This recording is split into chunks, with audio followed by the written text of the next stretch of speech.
Hello everybody and welcome to Let's Build live from Oak Hill Works. How are we all doing? I hope you are well. And it is of course the Christmas special where we are looking back on the first ever project we did, but in 3D printed form, thanks to Woko from RM Web. If you want to see his thread, exclamation mark breakvan in the chat, will give you a link. See, look at me being all efficient and like adding commands for things, aren't I clever? So yes, the story behind here is Woko, or Rob, started on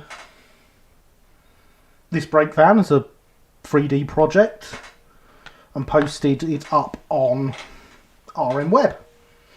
I was linked to the thread by Linny, who has also very helpfully put the link to the thread in the chat for us.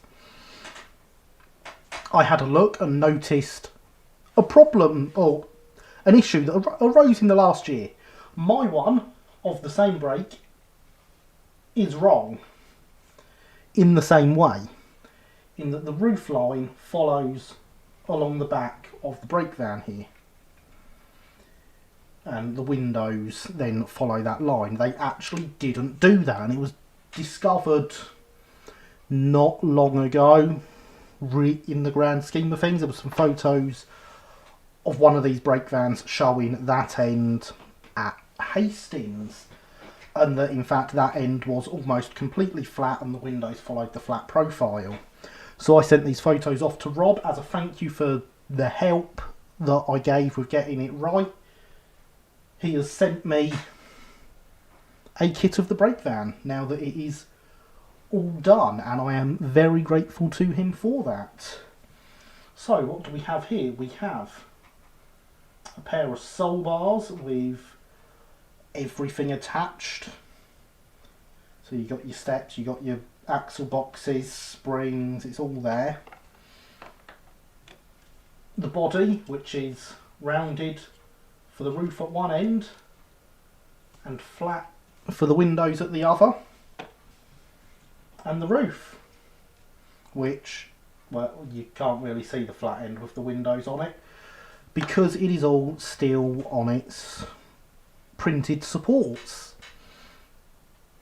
And why not? All I am adding to this is some wheels, some bearings, and some couplings, which are all made up to save you having to watch me make some couplings. Can confirm the breakvan was the best project. Well, I'm glad you enjoyed the breakvan, Harry. Here, of course, is the breakvan that we did all that time ago. Still looking like a breakvan, still needing its oil pot on the top. One day I'll get round to it. One day. As for right now, we have a lantern one to build. So Rob's done some great detail on here before we get it off, so you can see, or you might not be able to see yet, the handrails and everything, the door grabs, the door handle, it is all here. The lamp irons, everything is on here, and you can see through the bottom there even at the underframe detail, which you can't quite see through there yet. So it really is a very nicely done 3D print. Now, as for why I've called this a Christmas special, by the way, a friend called Matt on Twitter who was moaning that every TV show seemed to have a Christmas special and it was completely pointless, and why does everything have a Christmas special? And another friend on Twitter called Luke replied to that, tagging me and asking when the Christmas special for Let's Build was. So we have a Christmas special. Tell you what, tonight was going to be something completely different. This breakvan only showed up yesterday, but it seemed to fit the theme of a special quite well. So let us begin by breaking off some supports. I am going to have snips ready for most of this, because I know a lot of it is going to break off, such as these roof supports round the main body of the roof, quite nicely. However, there is a lot of stuff here, like round the handrails, round by the window openings, I don't think will break off so nicely. So we will snip that.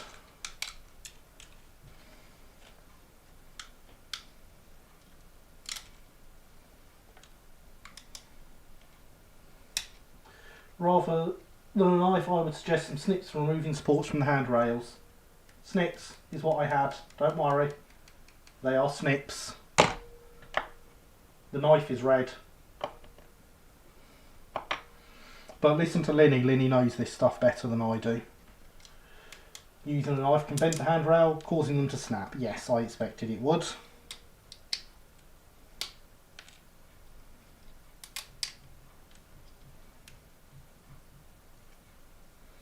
Something else that can help is putting the prints in hot water before removing supports. See, now that I didn't know. So, thank you for the advice there, Linny. Makes them a bit more flexible and thus less fragile. That makes complete sense. Now that you mention it.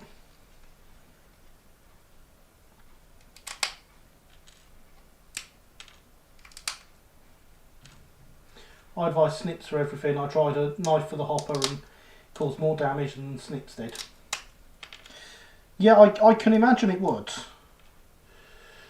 Not boiling, but hot. Yes, that's what I expected, Linny. It'd be slightly harder to get them back out of boiling water as well.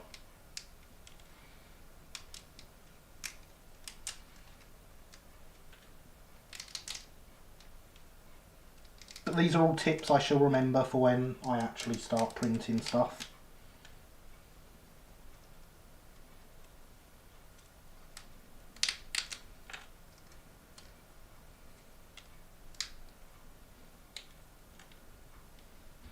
So there we go, and now you can see the much flatter profile of the rear windows when compared to my one, which is, as far as I'm aware, all the kits on the market are still like this. This is the first one I know of that is correct profile with the windows sitting flat. Another trick which might help here is to use tweezers to break the supports off inside small areas. That makes sense. I have to give both of those a go, Lenny, the next time I print something. Well, hey, see, we're all learning. Right then, let's clear this lot of supports off the bench and move on to the next bit.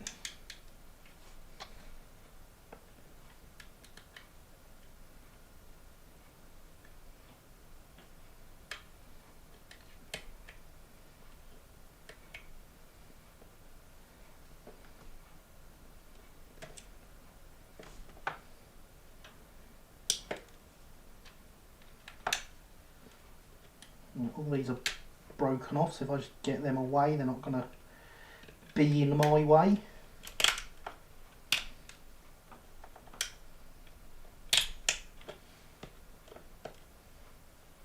And they're already starting to reveal the side of the brake van. It's how I get them out the inside of boilers and such. Well, that certainly makes sense, yes.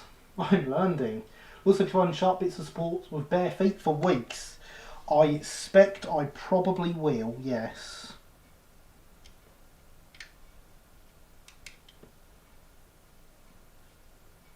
I do believe that's the door handle just gone. Yeah, lost the door handle. Never mind, that was rather fragile. I don't know if there's anything I could have done to save that, to be honest. Worse things have happened.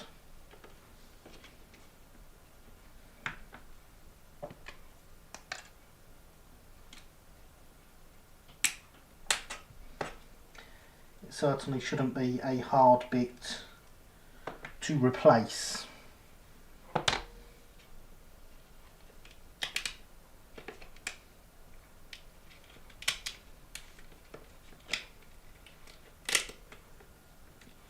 They all go ping at incredible velocity when they snap. Yes, I can imagine. Boiler supports sound horrid. I've not experienced them, but on only boiler I've experienced is the Sparkshot E2 with flat rear buffer beam. Yep, fair enough. Another thing I would suggest when building 3D printed wagon kits is put a spacer in the middle of the sides, stop them warping inwards if you can get away with it. Obviously not possible in an open wagon. Well, there is more advice for designers this way. Yeah, this one has, you are right, this has slightly warped inwards. It's not a lot, and I hadn't noticed it until putting the steel rule up against it there. But it has got a very, very slight inwards warp.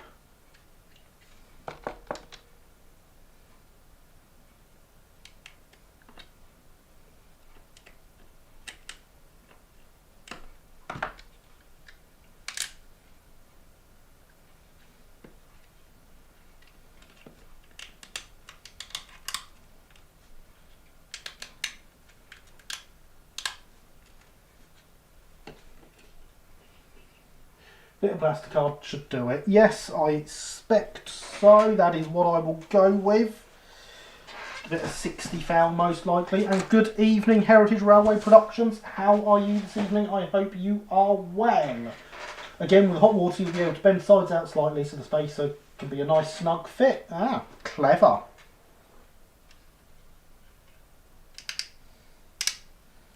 See, this is why it's good to have a YouTube show where people who know what they're doing come along too.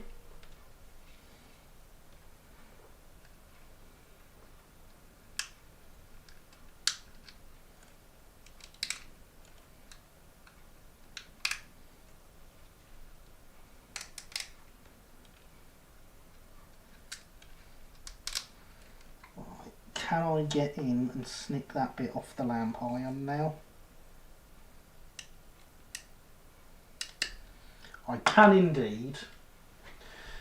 Sharp bits everywhere is the right ache in the nether region. I think I've cleared everything, but the next day I'll be at my computer and get a poke in the foot. Fun. I'll look forward to that. And as the bot says, remember to smash that like button or just give it a gentle tap. And while you're there, make sure you subscribe and press the notification bell for more if you aren't already.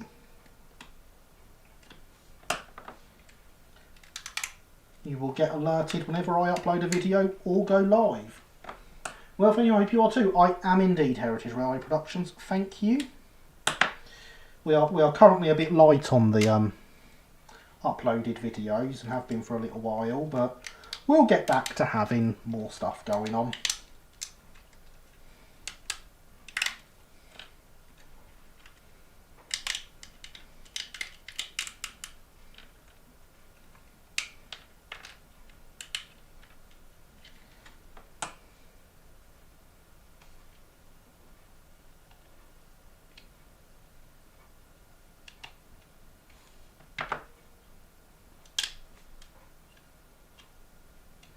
That handle has survived.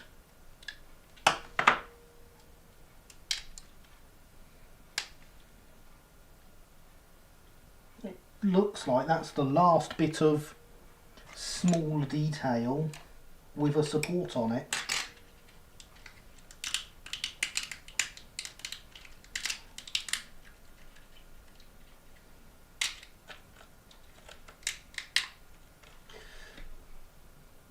I'll just shunt the like button gently into the siding. Also, talking to snips, I need to track down a new set Games Workshop snips. They don't seem to produce them anymore, and they are good snips. Ah, that is a shame they do not produce them anymore then.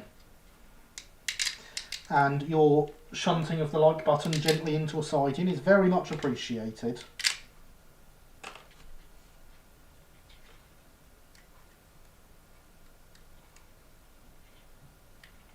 Oh, we've lost a coupling hook this end. Not that that's too much of a big deal for me, because of course I will not be using the coupling hooks that came on it. I can't see one about attached to anything though.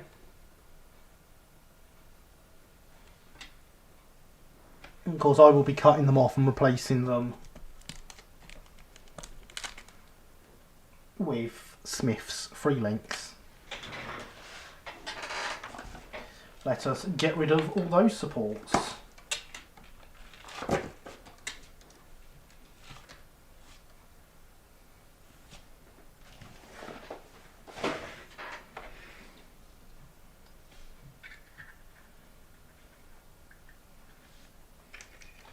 So now from there you can really see the difference in profile from what was believed to be right to what it turns out is right.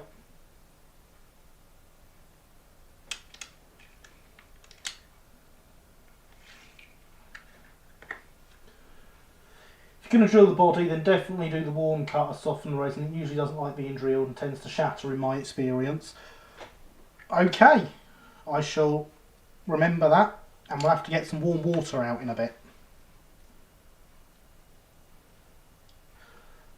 Sol bar time. This is the bit where I'm expecting it to be mostly snips. It's annoying they don't produce them.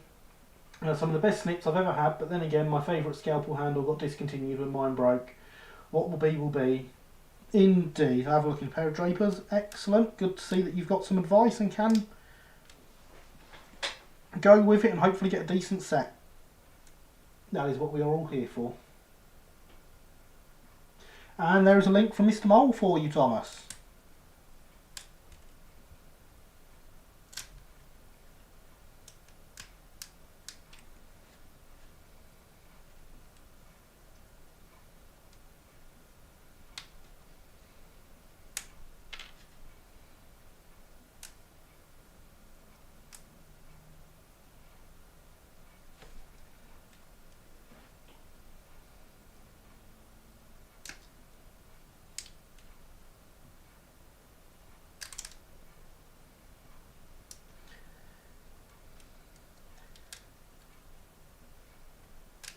Yes, as I say, I expect this to be mostly snips to get it off of here.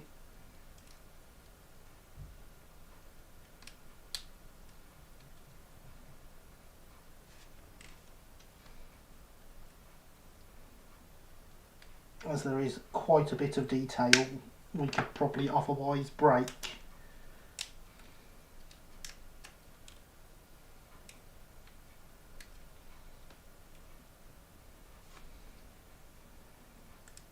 Such as the brakes.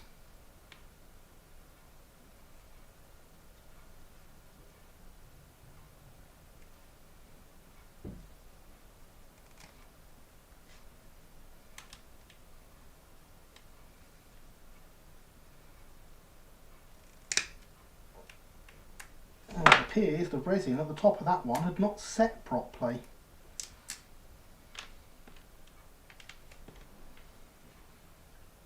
It's all gooey and slightly blue looking. And left a big dollop on the top there. Could you humour me and try doing the other one after a dunking? I tend to find sports just come off reflecting much more easily. I mean, I could, but that would require me going away from the bench and getting warm water, which by the time I want it again won't be warm anymore.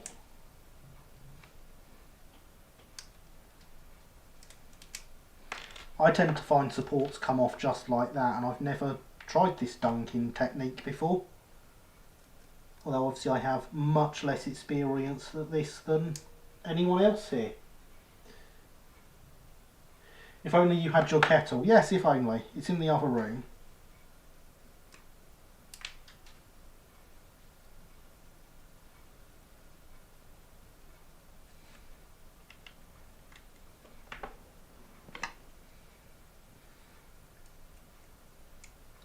My kettle doesn't often come in here. Only when it's planned in advance that I'll need it.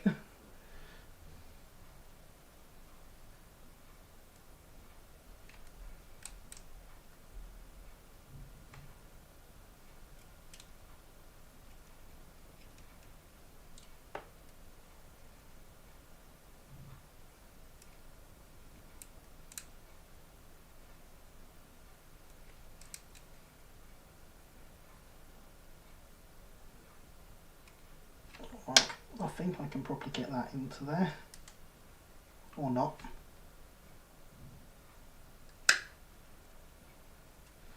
But I can get rid of large portions of this now. Like that. See, wasn't that easy? And there we have a rather nicely detailed soul bar. For a long time since I watched a live stream like this, in 2021 I intend doing some DIY LBSCR projects. I'm hoping to make K-Class and some carriages as well, mate. Maybe a cheeky brake van too.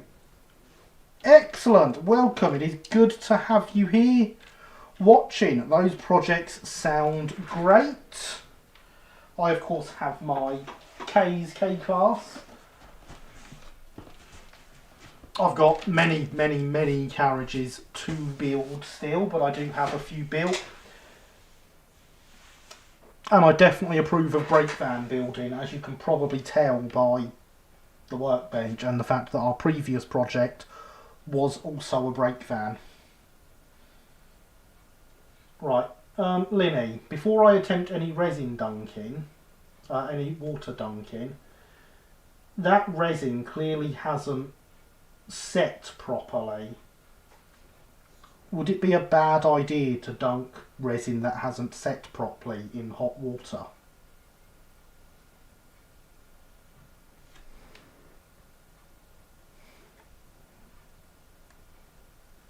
It actually feels a bit sticky still.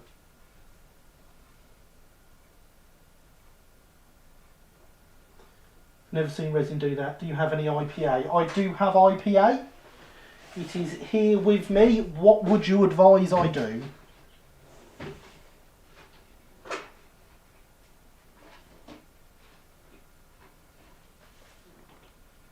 There is also a tiny bit like that on this one, which also would have been that same upper corner.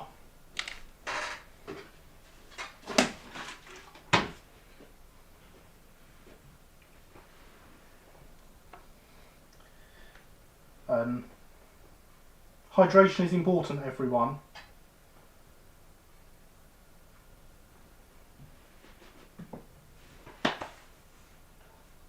It's Martin didn't jump for me either on the website. I had to follow Google links. Can you pour some into a shallow pot, swirl the gunky bit in it, maybe gently scrub with a brush?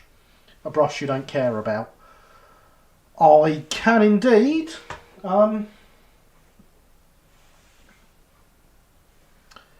Give me a second and I will go and grab one. Good evening, Andy. How are you? I hope you are well. And yes, as Linny says, not that kind of IPA.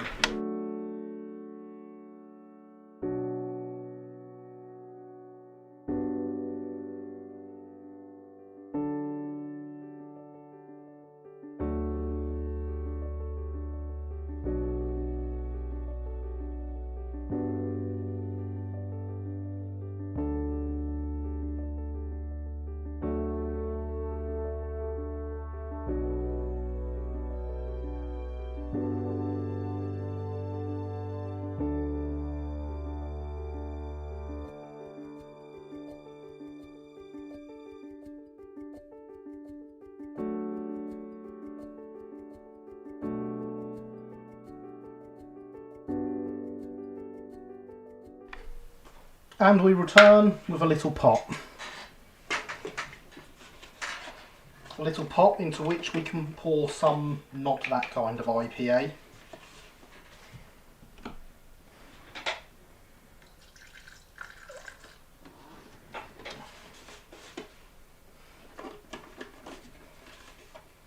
Now, Linny, are we expecting possible damage here, and should I cut a bit of the sprue off and test it on that first?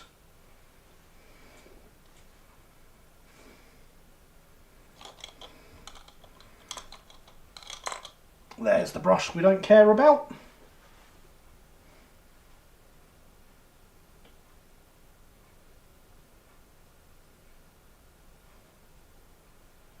Not that kind.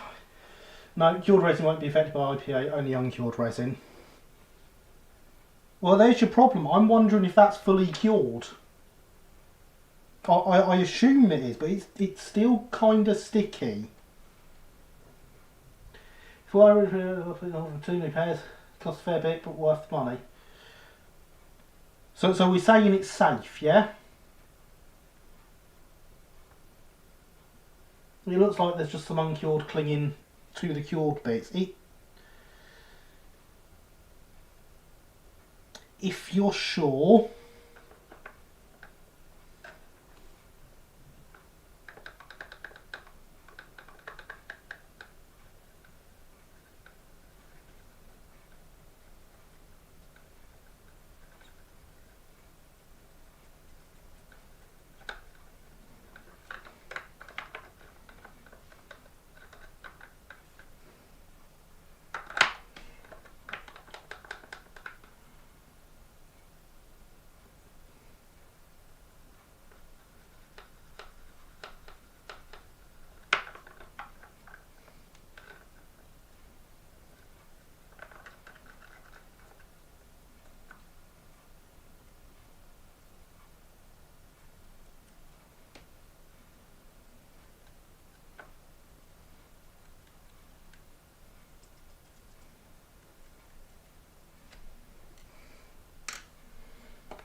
I'm going to let that dry a minute.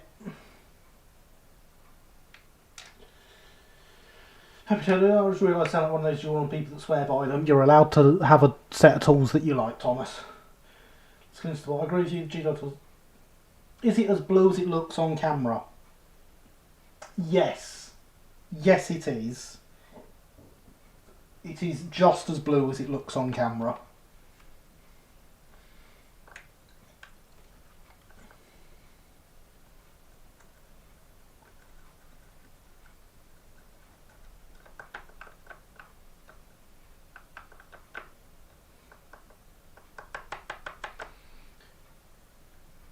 The only downside is the knife handle, but then again, it's one on Morton one. I have works just as well, and it's cheaper. Cheaper is good, especially if it works just as well. When I've used green resin, it's never gone blue before. Interesting.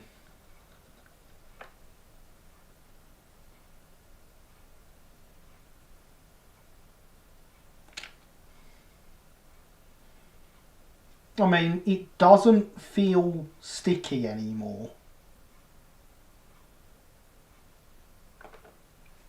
So I'm going to count that as a win.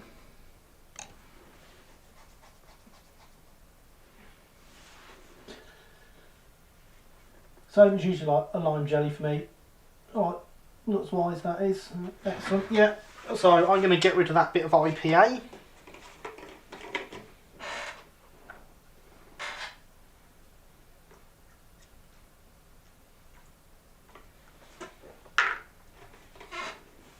So that I'm not here getting high off the IPA fumes.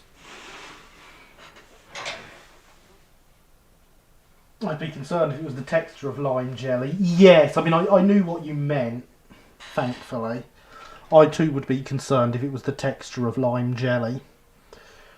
I'm going to go see if I can acquire us some hot but not boiling water to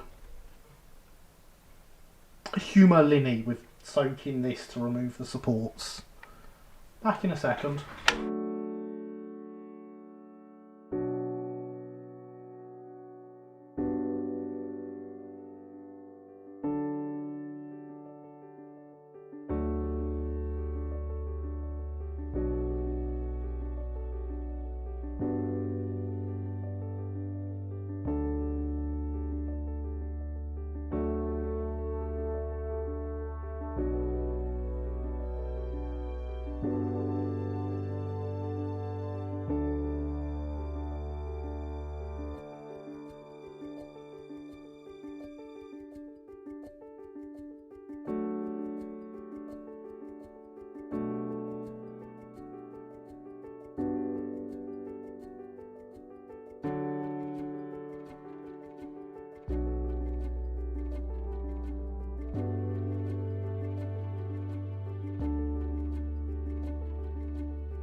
And I'm back with some hot, but clearly not boiling as I can put my finger in it, water.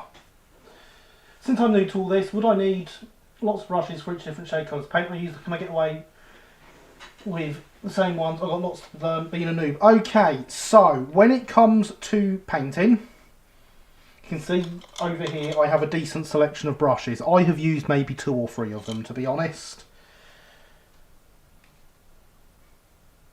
And I have thick ones like that. That's not. Down to thin ones like that, and every size in between. That's a 000 to a 2. I do not keep them exclusive for colours, I just give them a good wash in white spirit between use, because I use enamel. You could use water if you're painting with acrylics. Pop the part in for 10 seconds or so. Okay then, Leo.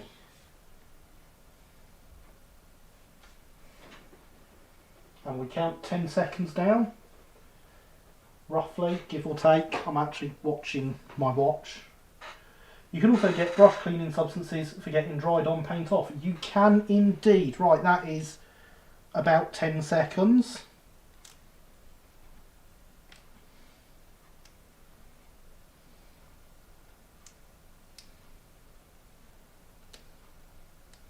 I'm going to have to chop at these bits. They've gone extra hard now.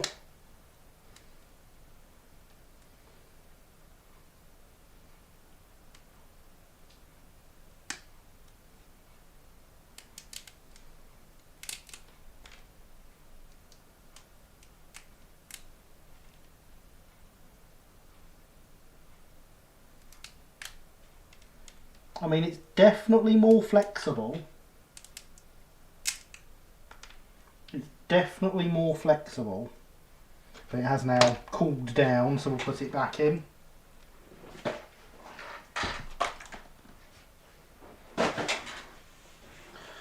All depends on workflow. Sometimes you swapping between the same colours several times. It can be advantageous to have several, but if you wash them thoroughly between uses, you'll be fine. Different sizes does help though. Yeah, I've actually got 2 sets between 000 to 2. But I've never needed to use just to swap brush because I'm swapping colour.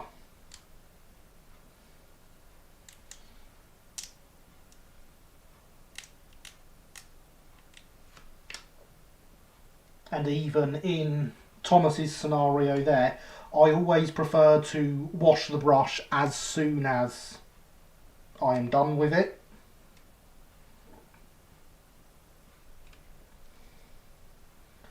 Just to stop any paint building up in the bristles. So even if I was swapping between colours regularly, I would still carry on using the same brush because I would be washing it regardless.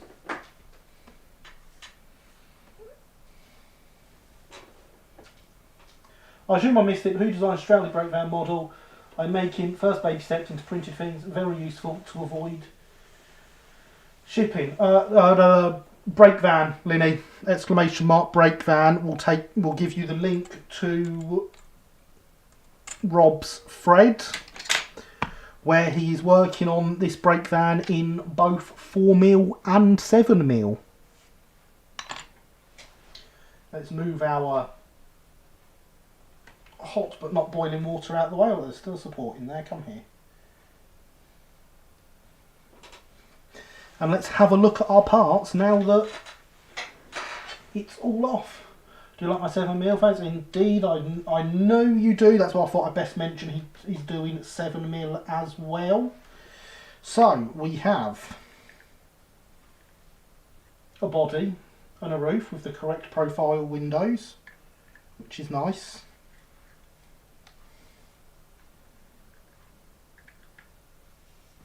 And we have some sole bars. And there we go, that is the brake van built. Thanks for watching everyone, good night. Of course it's not. He has some good stuff and more in the pipeline, showing it's 3D printed. He does have some good stuff in the pipeline. So yeah, that is, you know, You glue that together, you've got a brake van. It really is that simple. I was thinking of using brushes for the finer parts and details, and then perhaps using things like spray paints and masking tape to give that clean look finish. I don't know how practical that would be. When I'm not live streaming, I will spray primer. I always use spray primer. And I will usually spray the main body colour through my airbrush first, and then brush paint the rest. With or without masking tape. I've become quite good at not needing masking tape these days. Although I do still have plenty of it, because masking tape is your friend. I usually spray the big areas first, then brush paint, because you've got a lot more control over the brush bits. Exactly. Unfortunately, I cannot spray on the live stream, because the live stream happens in my living room, so there is nowhere to spray.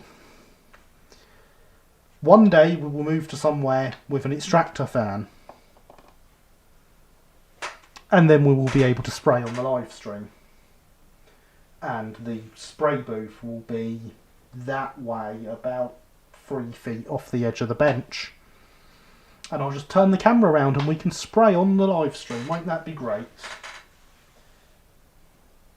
So, Linny said about putting a piece of material in here, but first dunking it in hot water. The kitchen. The recording studio room, it actually comes off the kitchen, yes Alex. So there will be a air duct running out to the extractor fan in the kitchen.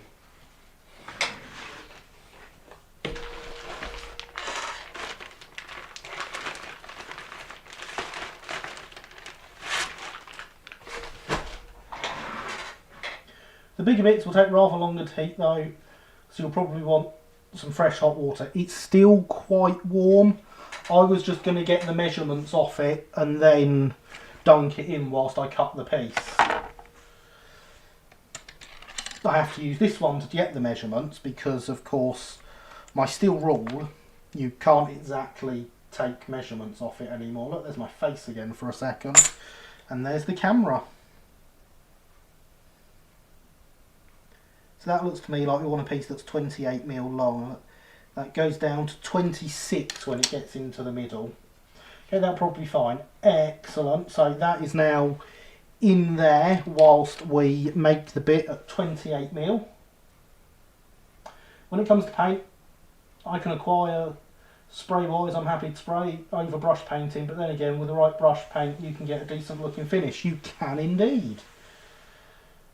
Also worth noting, paint this inside and outside out, otherwise sunlight will get in through the windows, might cause it to warp on the inside. Ah, interesting. Interesting indeed. I'm just looking to see if I've got anything sat up on the layout at the minute that is brush painted. I'm not sure I do, because it's all had a nice tidy up. No, everything up there. Oh wait, yes, I've got the South Eastern and Chatham carriages. I'll pop an image of a TARDIS I repainted in the Discord server to show what I mean as Games Workshop Paint the Painting, and there is a link to the channel's Discord. Do hop in there, everyone. We're a nice friendly community. We do not bite unless you're into that sort of thing. Actually no, we don't even do it then. So 28mm is there, and pens are there. With exposure to UV light that causes 3D prints to warp, the resin shrinks slightly as it cures. So if you only cure one side, it will bow in one direction. Ah, interesting.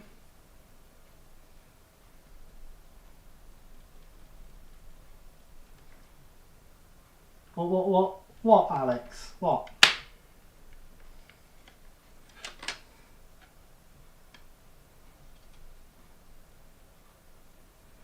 See, with benchmarks were the W and U are being done for train sim to go along with the J70 and stock. Oh, nice. Oh, very nice indeed.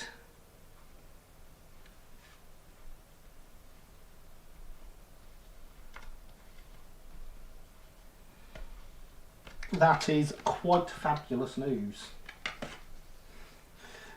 The reaction from Alex. Ah, the reaction from Linny. I'll be having that.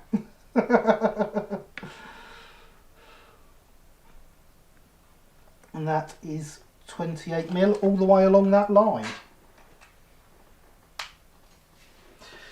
You see, this thing about only curing one side, Linny, some of us have posh tools to help with that for when we print our own stuff.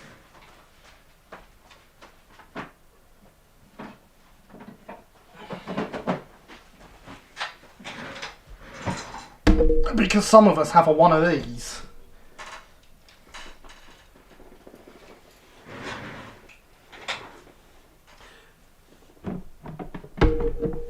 And the one of these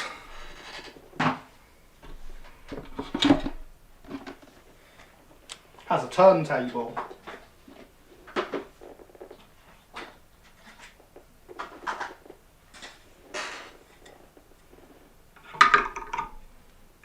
So it can turn your model round as it's curing.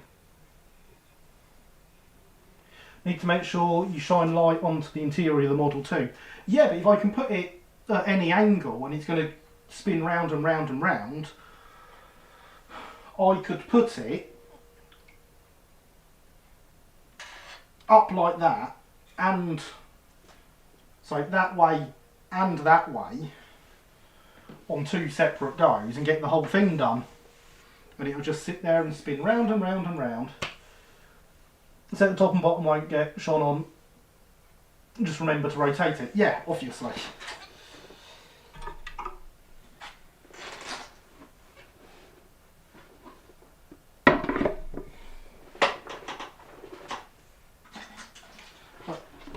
It's even got a fan in the bottom of the IPA tank, which is turned by this using magnets, because it's so posh.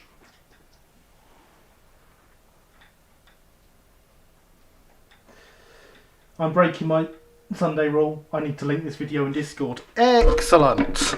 I approve of breaking your Sunday rule.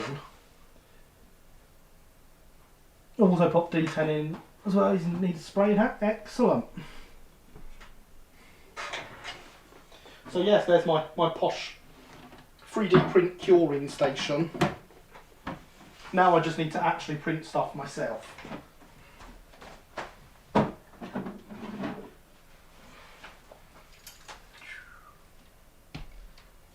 It's good having a camera that moves, even if I have to make my own sound effects as it does it.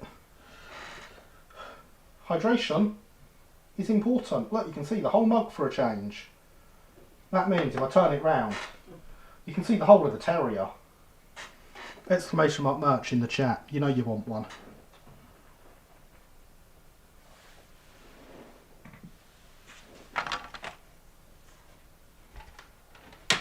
So, we have a bit of plastic to cut.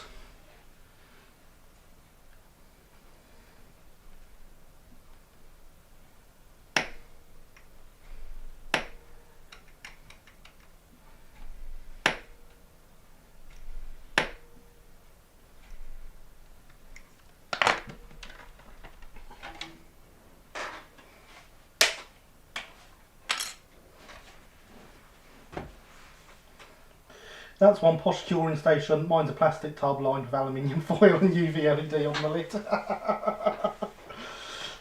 Yeah, well, when Ian was selling the Anycubic, the Elegoo Mars, and he had the spare Anycubic curing station as well, it seemed silly not to get it, since I got both of them for about the price I was going to pay for the Mars.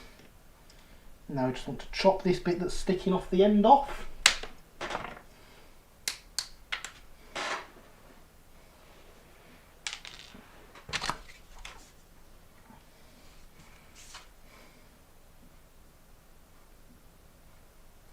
$28. $28. It's all good. Let's get rid of those sharp edges off the corners though.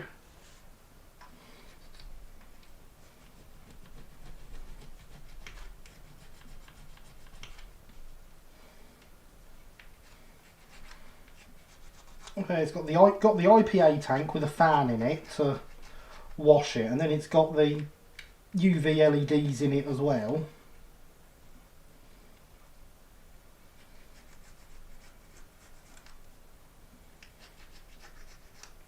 But as I say, for the price,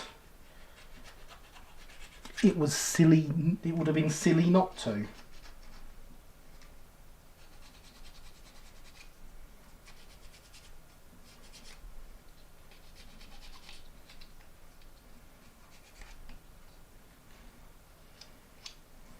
There we go, no sharp edges.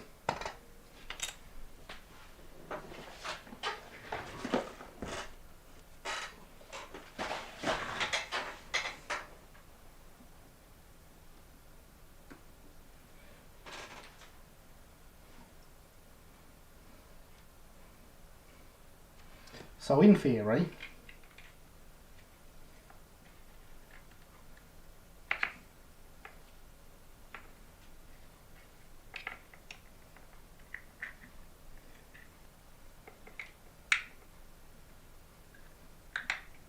he says in theory because clearly in practice it's not working.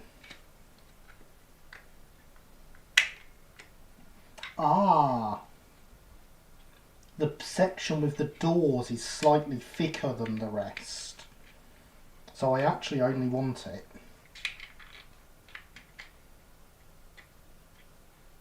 to sit like that or some such.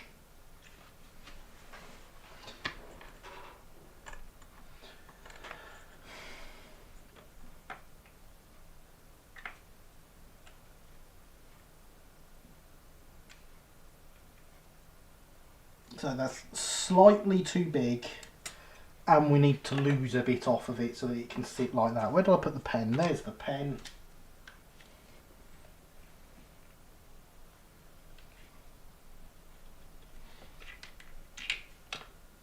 I'm going to put that back in the water. The water's still warm. That'll keep it warm. That's my theory. No, I don't want to put you away yet.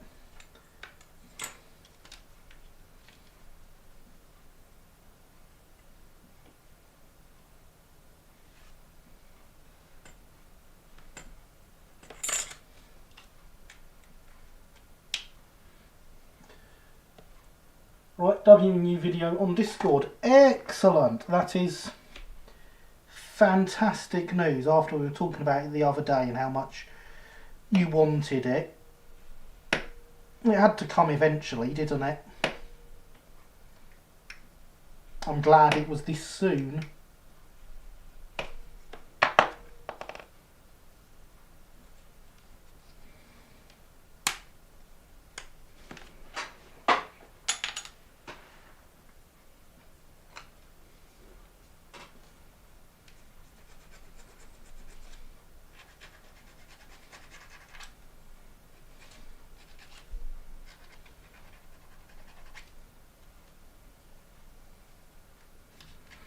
Right, so we also want to shave about 0.5 mm off this.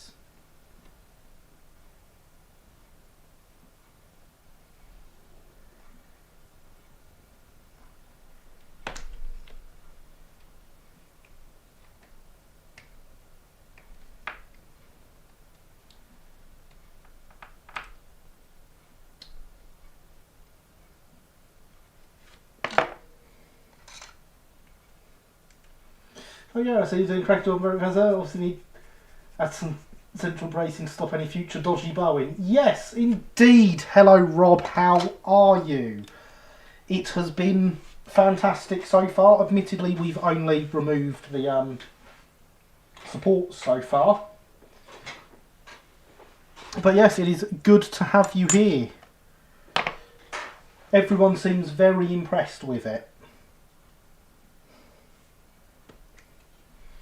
So yeah, there's a tiny bit of bowing in the middle, but not a lot. Conveniently, where the doors are slightly thicker, I've got something I can place that up against nice and easy.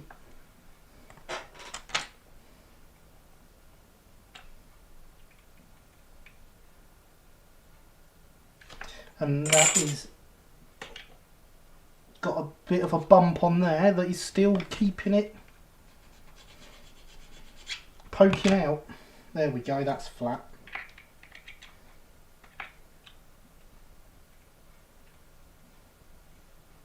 A few bits of unkilled resin left, some bits linked to sports, but they came off some IPA. Oh yes, and there was some right at the top, so they were like that on the supports. Right at the top on both sole bars, there was a tiny bit of what appears to have been uncured resin on it. But all is good. Thank you, chat, all good. Yes, I started adding some bracing on the cattle wagon. Need to go back and retrofit onto these brakes. Ah, excellent. Excellent indeed. Cattle wagons are something else I would like from you in the future. We shall have to discuss that, because my layout of Hailsham it was a cattle market town. Well, it still is a cattle market town. So we had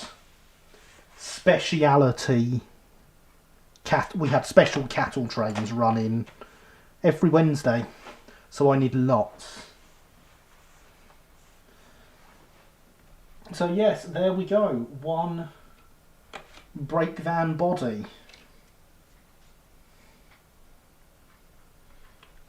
And the roof sits on very nicely. Of course, what else we need to do on this? Oh, there's an air bubble in the resin there. This floor hasn't cured properly either. Apologies, the brake fan was dunked in IPA and then whacked under the UV nail light. Sadly, I don't have one of your fancy curing machines. Well, you know, as I said earlier, I couldn't resist it for the price.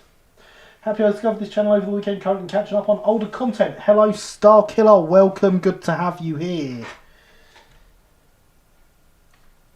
Yeah, that floor doesn't appear to have cured properly at this end. I don't know how well that's showing up on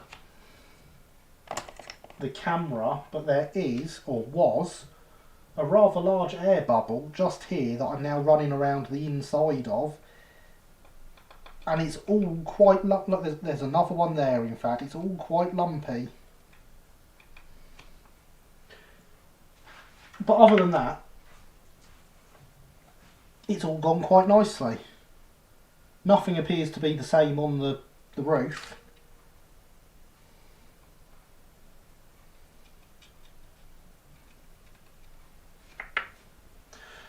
Do not worry about it, Rob. It is absolutely fine. And look, you'll see here, Rob, on my scratch built one, I made the same mistake as you did originally by having the roof line like that. So, you know, everyone did it once upon a time. I'm glad I've got one with the roof right now. I might not even bother correcting that one now that I've got another one, to be honest. So yes, as discussed earlier, we need to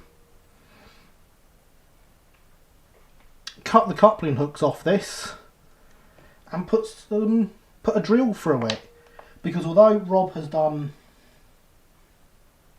a wonderful job modelling these coupling hooks,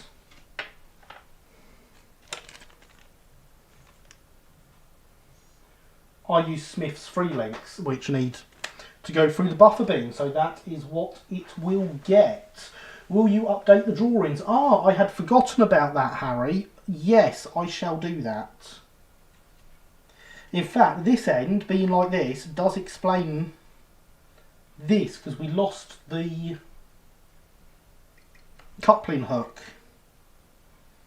I thought I'd been a bit heavy-handed with it, but perhaps it was that.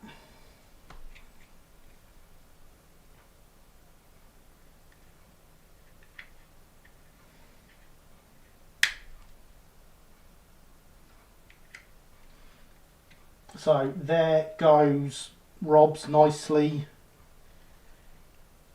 modelled coupling hooks. And they do look really good on it. To anyone who's not using scale couplings, they are really nice coupling hooks on there. We shall dunk that back in the water now. And I'm just looking around for something I can put it on to do the drilling, because my anvil isn't tall enough.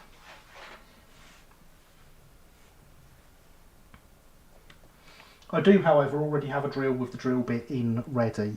This drill actually just keeps that drill bit in because I'm drilling holes in everything all the time for these coupling hooks. So be careful of those lamp irons when you stand it up to drill it. Yes, indeed, that is why I am looking for something taller to rest it on, so that I've not got that end against anything, so that it doesn't get damaged. I can words, me.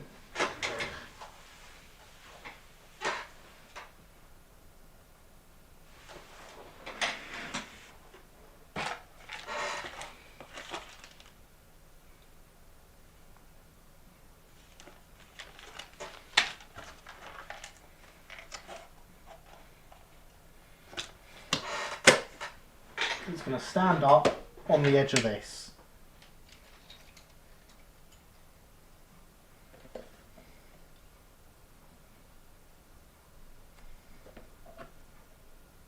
No, it's not. It's not going to stand on anything. So, detail. I never thought about that. Let's put it back in there for a second. Got a vise, you could open the jaws so the end stanchions go between them and the body rests on the jaws. As you can open the jaws so the end stanchions go between them and the body rests on the jaws. Yes, I get what you're saying, and you are quite right. I do, of course, have a vice. I have many. This is just one of them. This is my modelling one. I kind of wish I'd repainted this when I repainted the workbench. It stands out a bit now.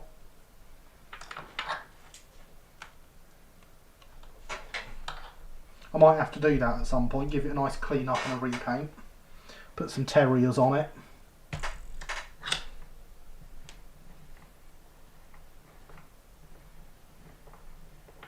And to anyone that thinks I wouldn't, you clearly don't realise me.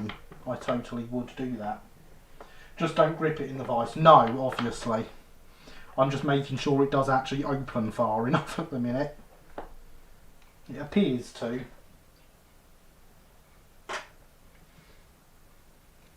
God, there's not a lot in it.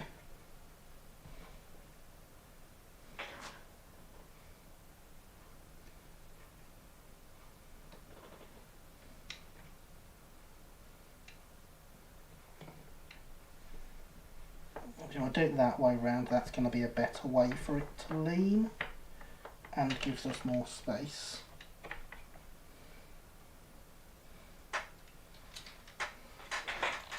And we can move the camera out and I'll move this down.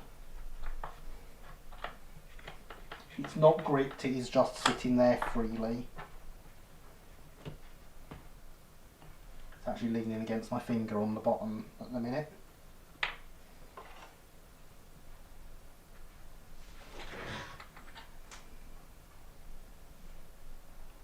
I've put it this way round because I didn't want to damage the handrails down the sides either. The things I do for couplings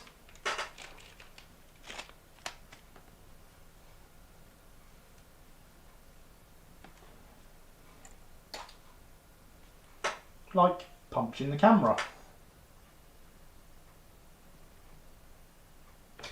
Right, this essentially wants to go top and bottom of the plate that sits behind the coupling, which is what I expected.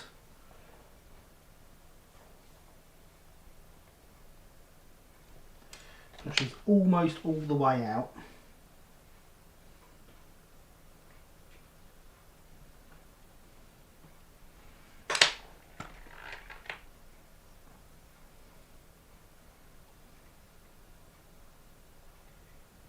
I'm just going to use this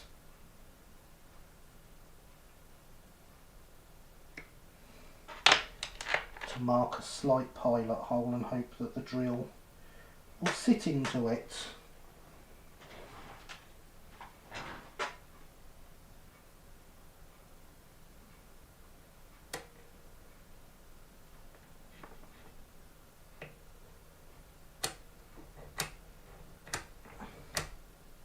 Ah, pilot hole, yes. Not that it appears to have quite piloted enough. This is an old knife and not particularly sharp. If you want some cattle wagons in the future, I can drop the hooks, save you cutting them off, and punch a hole in them. What size do you need? The hole needs to be 0.5mm across, 2mm tall. That would be very helpful.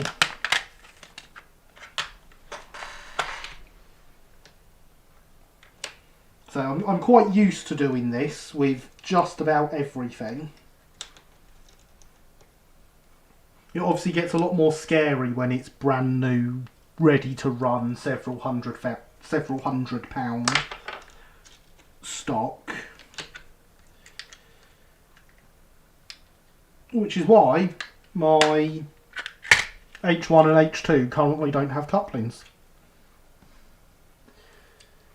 Add a little sliding movement in my experience, I'd say draw the hole at 2.2 by 0.7. There we go, that is from Linny, who is quite used to catering for my weird needs.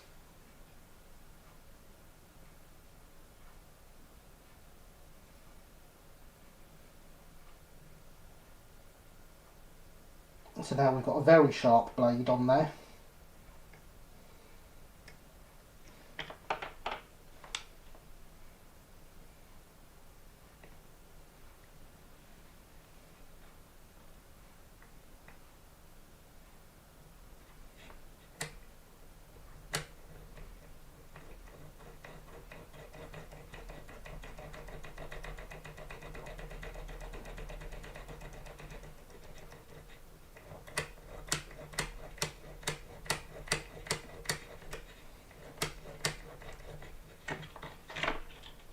See what I mean about it not being gripped?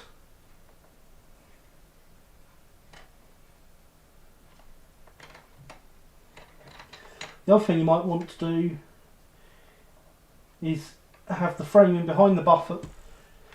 The other thing you might want to do is not have the framing behind the buffer beam, as it'll get in the way of the split pin for the coupling. Guess how I found out? Mutter, mutter, grumble, grumble. It will, but there's not by much, I don't think. So the split pin can be cut down, which I've had to do on several bits of ready to run stock before.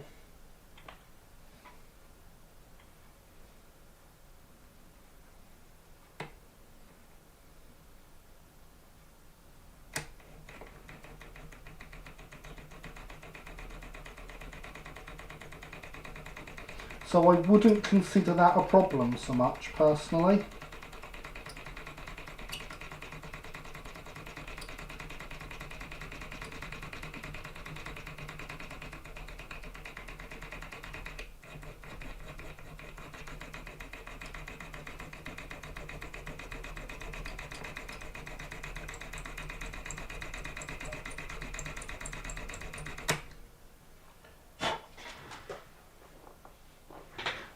It is going, I promise.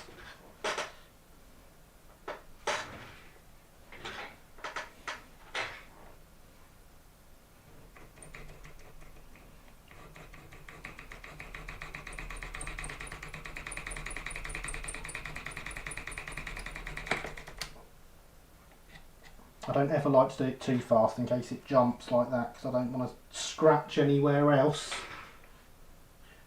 Guess how I found that out, grumble grumble.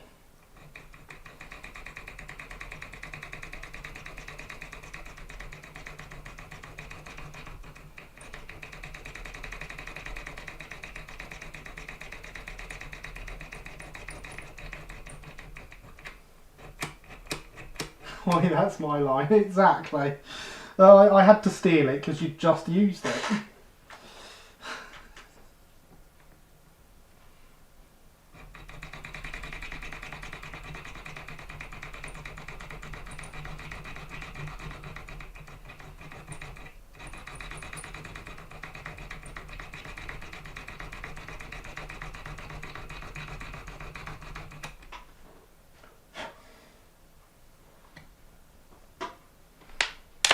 I'm going to dip it back in the water's cold. I'm going to go get some warmer water and warm it back up so that it will drill through easier.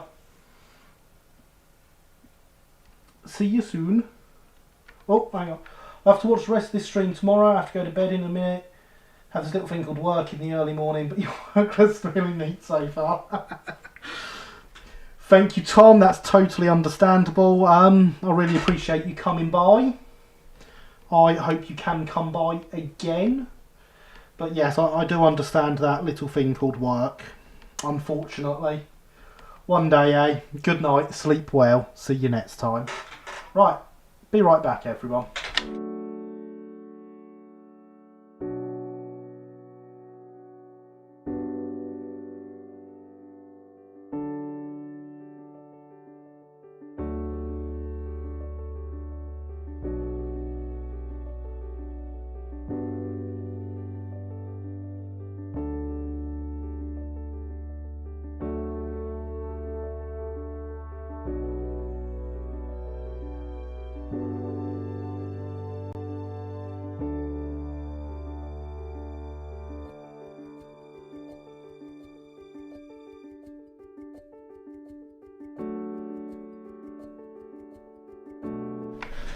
And we now have some actual hot water that is actually hot. So we shall let that warm up again. And whilst it does, I'll remind everyone that hydration is still important.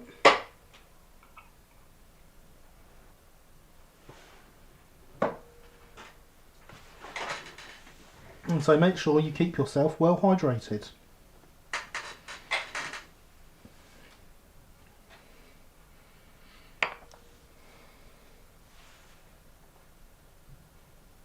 I'm definitely impressed with this brake van so far. And remember, for anyone wanting to see Rob's thread, !brake van in the chat will give you a link. And you can see all the wonderful things he's been working on.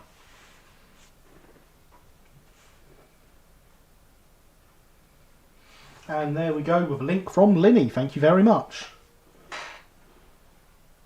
I added some other new commands in, but I can't tell you what they are. I mean, I could if I wanted to, but I don't want to.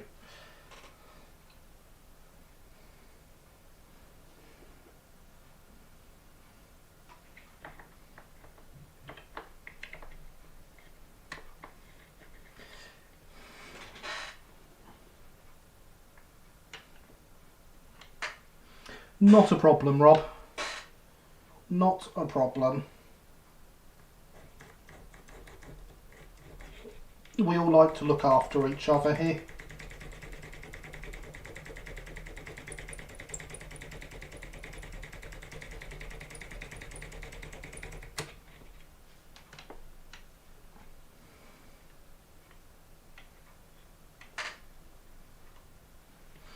Right, I finished fanboy squealing over WU route for tonight. I'll see him in the morning. Okay, one of my new commands I've added. Everyone who is a regular should be able to guess the command. Everyone who knows me should get it straight away.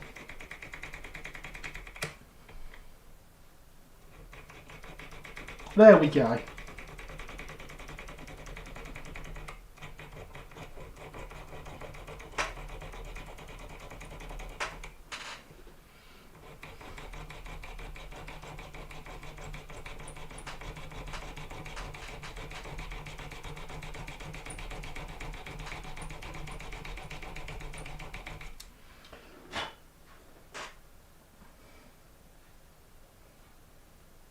The other one was added just for Mr. Pets, who I've not seen this evening, I don't think. At the end of the stream.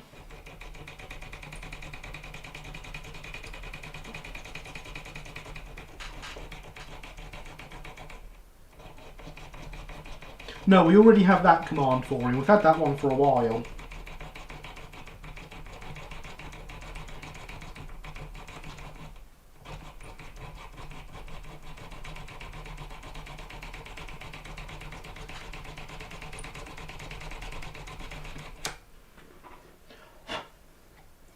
But there's one for the end of the stream he's been requesting.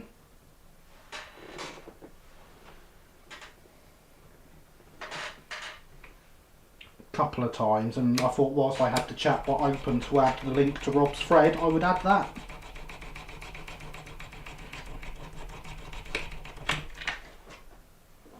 Nothing falls, nothing gets broken. Despite what things you may believe you saw, I assure you, you didn't.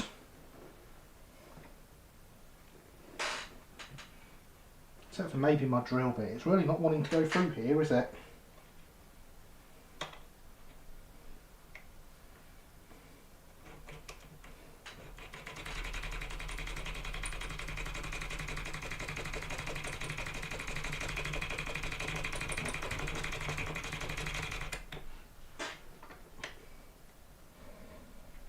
I wonder if I've got a better condition one at 0.5 bigger.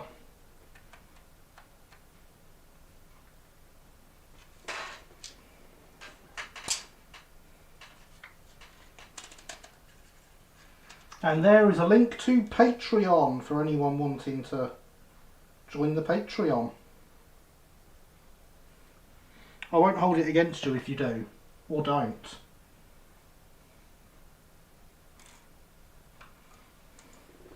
You're not going to find my newly added commands by doing that.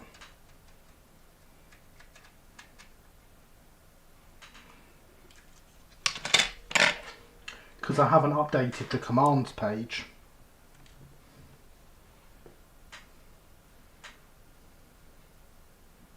In ages. I think I've done 3 lots of adding new commands since that was last updated. Right. Hopefully this drill bit all of half a mil bigger. No, sorry, not half a mil. 0.05 of a mil.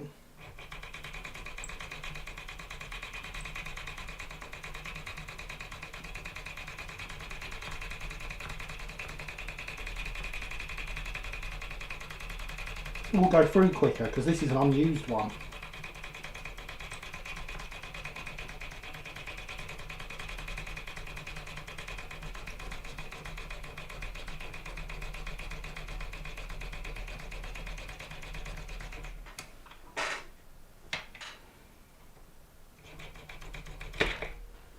Yes, that did the trick.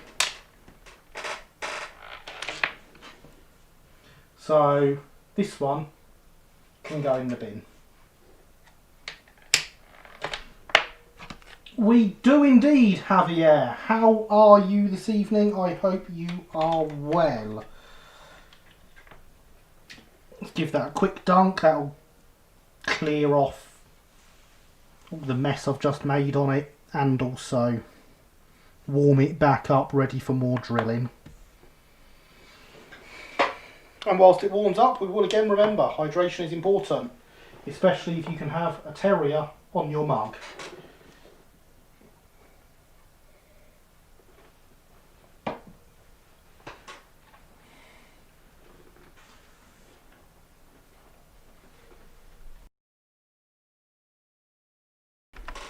I would like to claim I'm not a total shill, but I do seem to exclusively drink from that mug on this channel now, which is available from my merch store, !merch in the chat.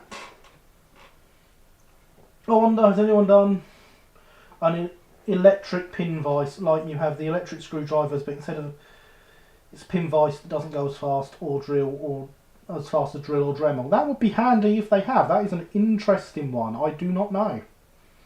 Dandy, I didn't want to miss the return of the brake van. It is a brilliant project. I really enjoyed building the first brake van. So, having a new and improved one courtesy of Rob, is even better.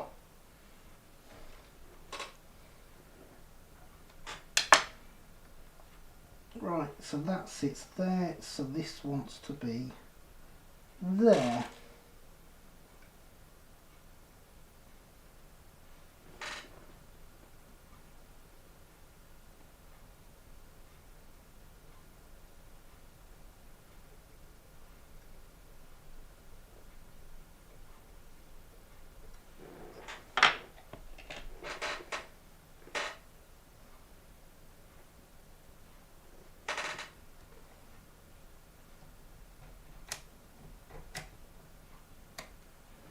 Remember everyone, I put like a whole 10 minutes into making the merch in that merch store.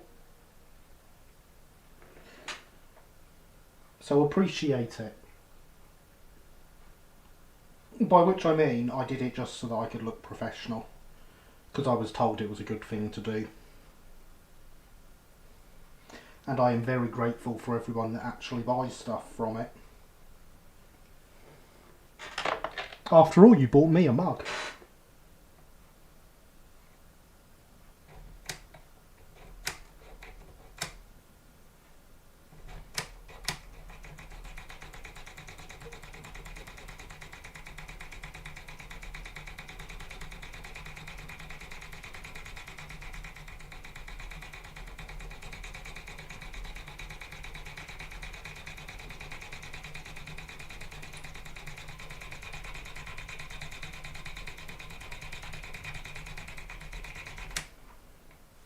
So if you have an Oak Hill Model Railway mug, then I very much appreciate it and I love you. You are awesome. Apparently it is a thing. Oh, that's excellent. I want one.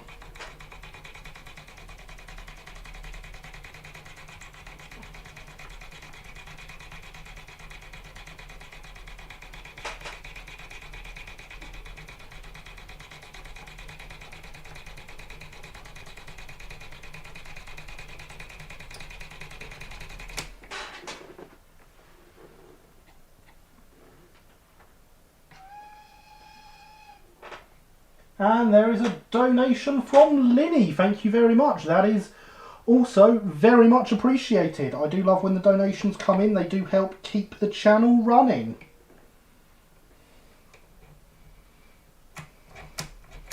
And indeed, yes, the terrier whistle returns.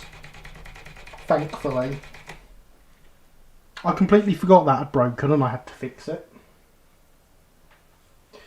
It is kind of chunky though. I don't mind if it's chunky. Somehow hydration tastes better from a mug that declares how important it is. Ask me how I know. Excellent, Andy. It is the best thing ever, that mug, isn't it?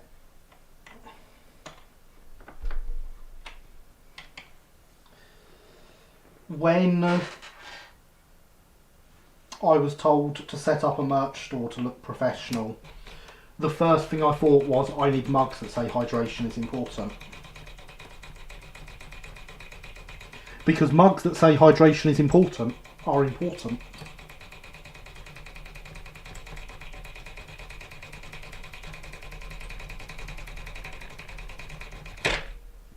There we go, we are through. Let's let that wash itself off and warm back up. But yes, I did on Monday, I went onto the Streamlabs site and fixed the terrier whistle noise. Or at least hoped to fix it.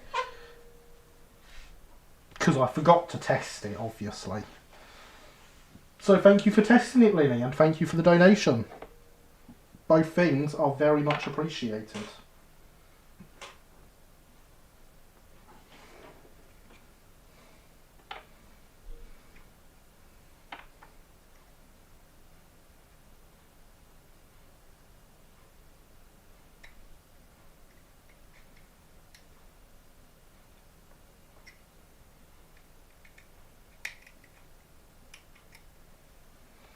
Definitely didn't manage to drill that through at an angle.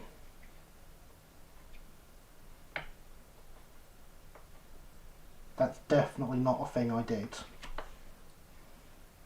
Not in the slightest.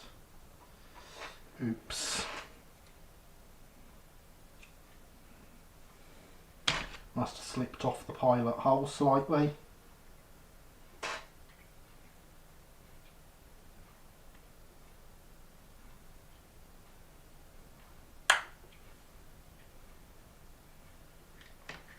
The important thing is, it goes all the way in and we now have a scale coupling fitted that will work.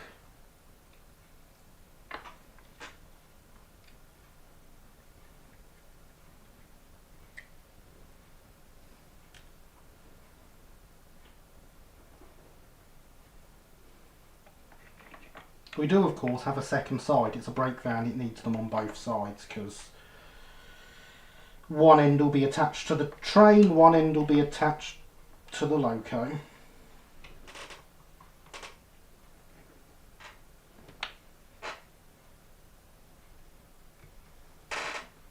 And the Brighton always, or almost always, ran with a brake van at each end of the train.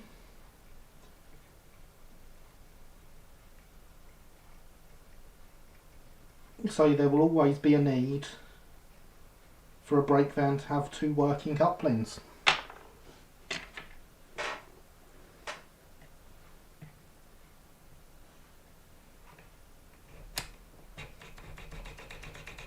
It was in the rule book that all goods trains should have brake vans at both ends, but that doesn't mean there weren't times when it didn't happen.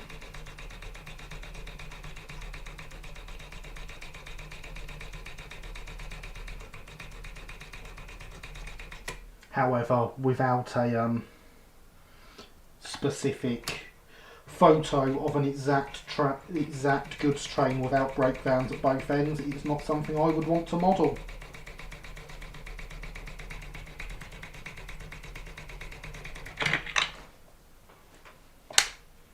Nothing fell. You are imagining things.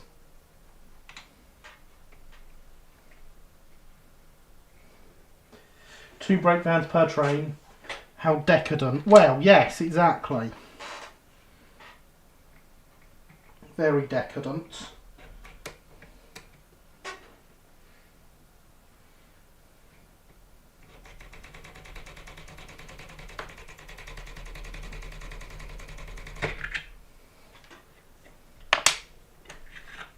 Give that another dip to wash that off and heat it back up. But yeah, it's actually the reason I've got two different Stroudley brakes, one with the lantern, one with it removed, is so that I could have a different brake van at each end to look different, because different is good. Variation is interesting, and all that jazz.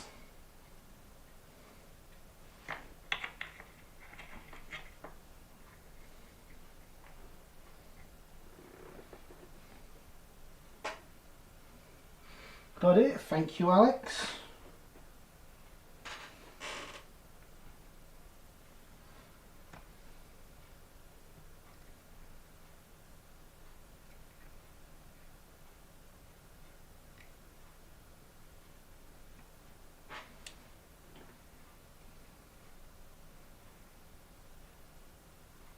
And there's where we want the second hole.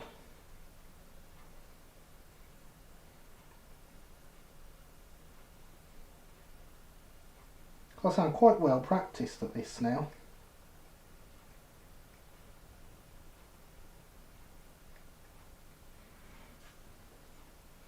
Although I'm running low on couplings again, I'm going to have to buy some more.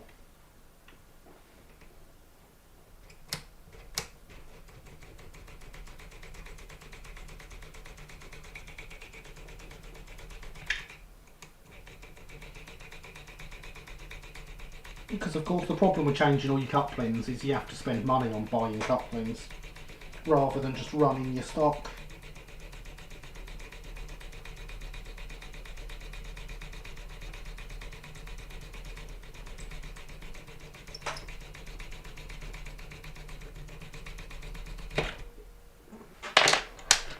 And there we go, let's give that a wash. Spending money, exactly, Alex. Exactly, and I remember a time when I considered the Smiths couplings really expensive as well. I was like, oh, I don't want to spend that much on couplings, but there we go, everything gets them now. By the time this brake van's done, there'll be an entire pack of them on the workbench.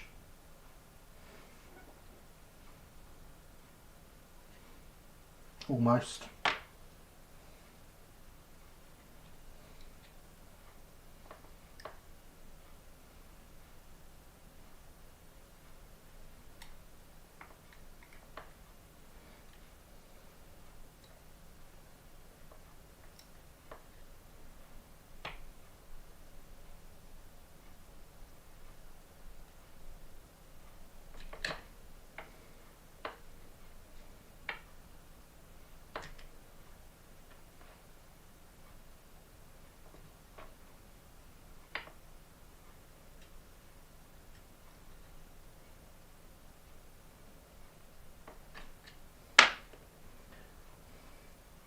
Wheels, couplings and buffers. Yep. Most things I do eventually are getting sprung buffers slowly.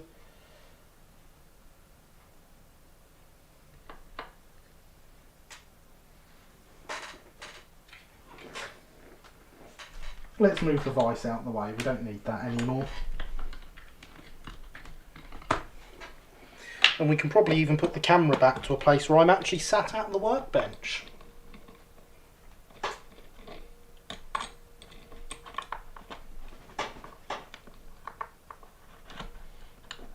And I can get back on the right side of the pop filter for the microphone.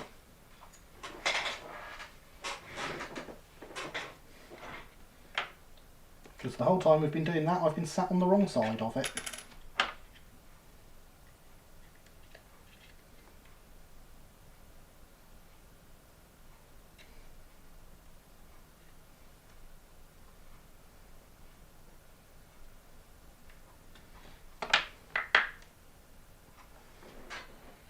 The chatbot is reminding us that hydration is important.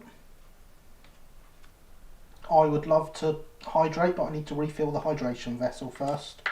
And sometimes fitting a coupling is more important.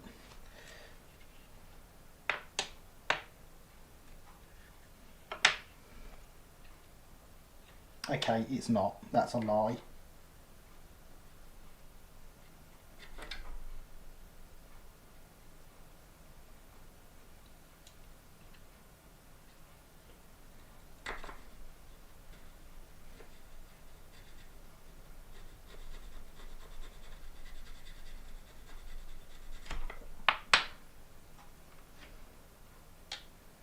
But it can wait a minute.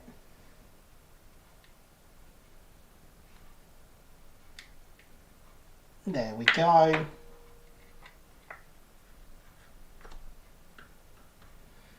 Couplings fitted to both ends. Like the tree, thank you. It is a Gauge Master tree that came with a Scenic starter pack that I got given for Christmas many years ago.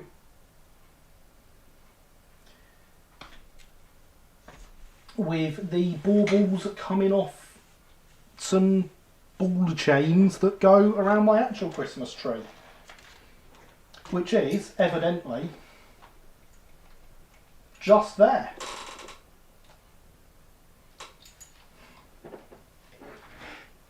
Totally not intruding on the live stream and covering up half the laptop or anything. As far as I'm aware, it's the only tree decorated with an Ethernet cable for hooking up your laptop whilst you're streaming.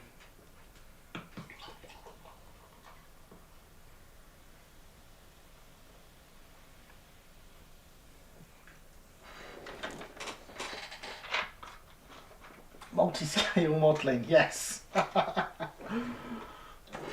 do need to give this one a new star though. You can see the glue marks from where it used to have a star, but it fell off. It also could probably use with a few more baubles.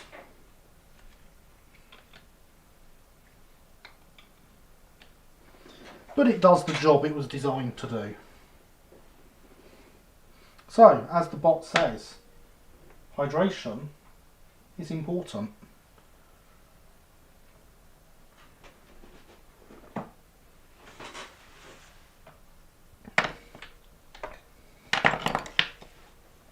And I do believe we have reached the point where we're ready to actually start putting bits together.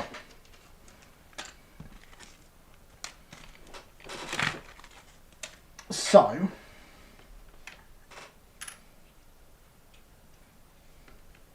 this is still nice and flexible, so we'll get this in place. We'll glue that in place.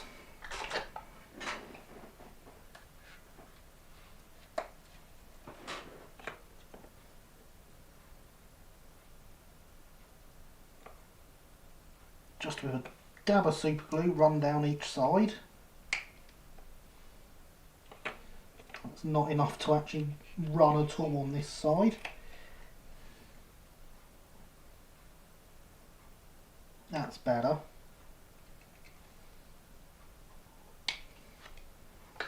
We'll keep that handy because we'll want that, although not directly poured like that was, for sticking some bearings in here.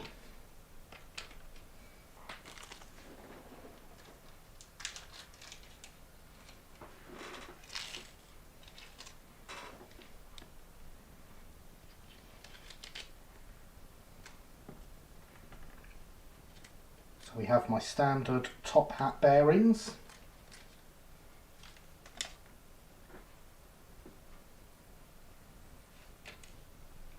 Which, as you can see, thanks to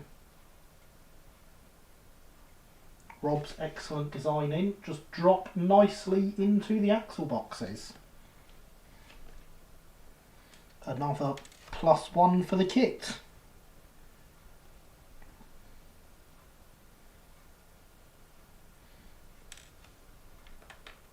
These other ones I've got out are slightly deformed, so I don't know if they will. No, they will not.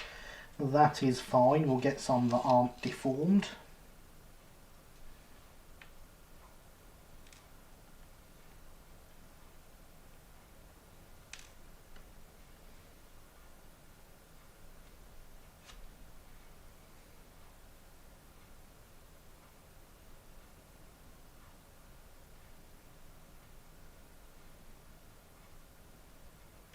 Well, that one is not deformed and does not want to drop in either.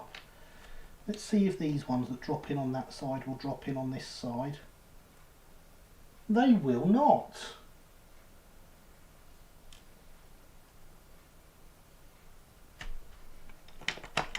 So the holes on this side must be slightly closed.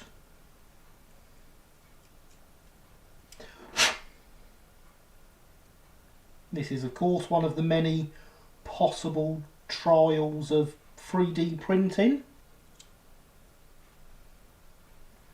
It's far from a perfect technology. And there is a donation from Thomas. Thank you very much. Here's a little something for you to get yourself a Freddo or two. Thank you, Thomas. Very much appreciated. Will that still cover 2 Freddos with the price of them now? If you can get bearings to work without pushing the underframes out too far when you come to whack the wheels in, then I will applaud your marking skills. Fair enough, Rob. We shall see, shan't we?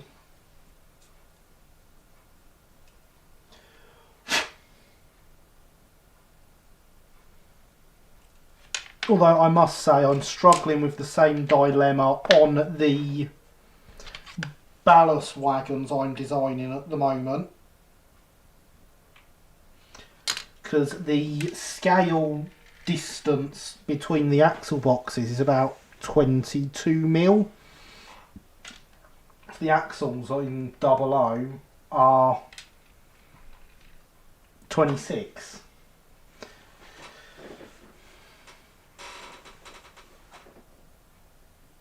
Better hole slightly too small than slightly too big. Indeed, Paderborn, indeed. Which one was I just drilling out? I think it was this one, wasn't it?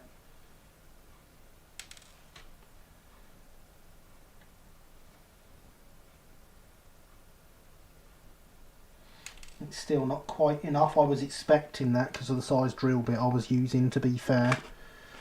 But that's about the only size drill bit I've got that isn't massive.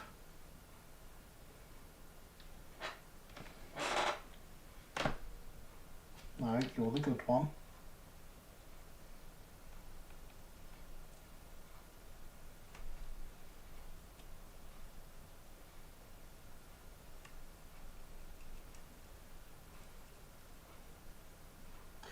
That's the exact issue I have with this brake. Super narrow. Go and have that issue with the SCR incline brake, I think.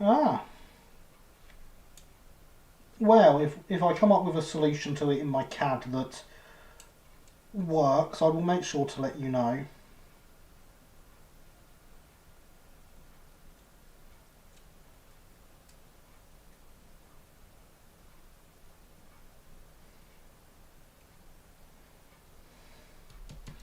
Regardless, though, it's better than my made from an old Triang wagon underframe on this one. Oh no, that's detailed. That must be Hornby.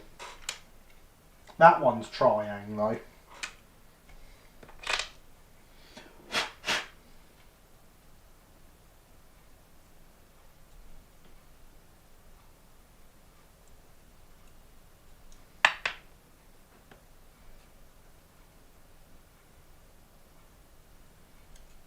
A lot of material in there loose. Let's see if we can wash some of that out.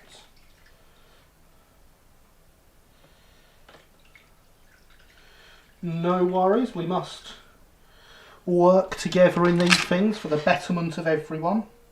At least that's what I reckon.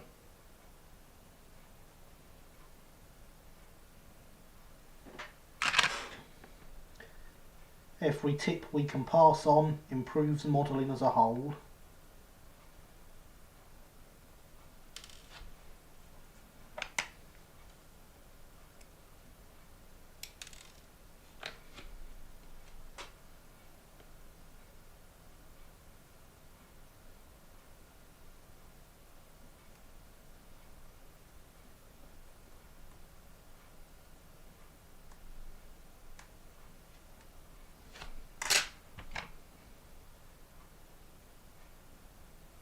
That really does not want to go in that side. That's irritating.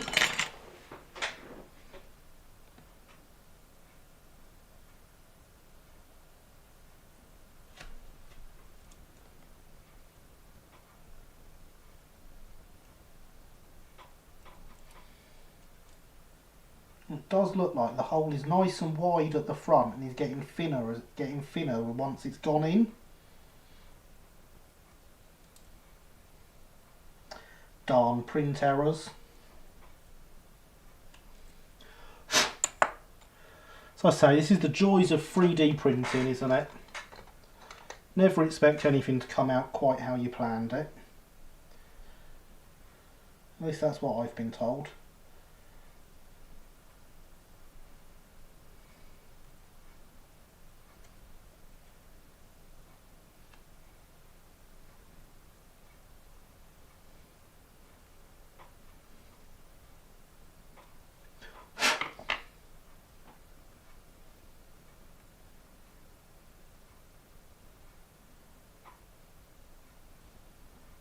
That one goes almost all the way in now.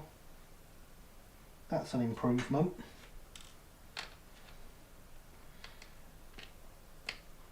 But if I can't do it, I can't do it.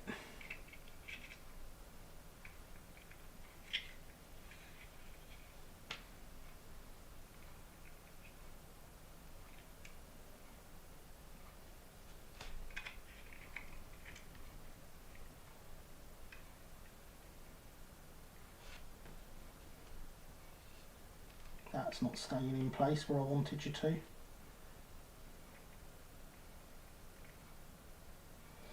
I think I might leave bearings off for now at least. If I can get the wheels in and out, I can always find a solution later. Hang on, I can find a solution now. I planned for this. I've got some thinner ones. Because, contrary to popular belief, I do sometimes plan ahead.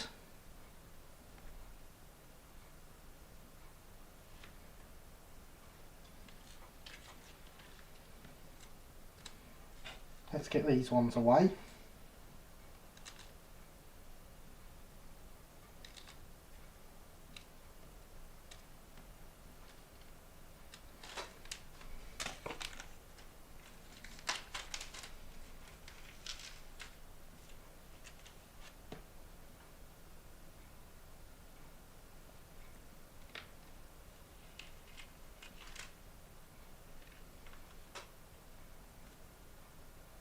And there we go, see?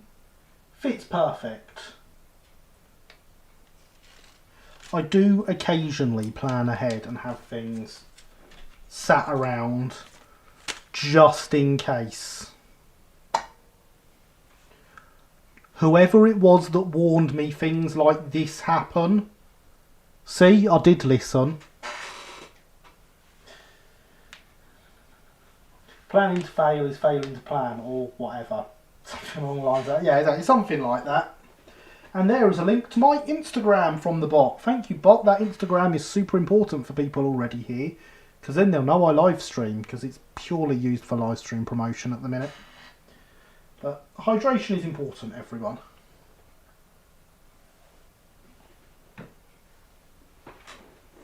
One day I'll do something other than live stream planning on there. Don't ask me what or when. That's too much detail.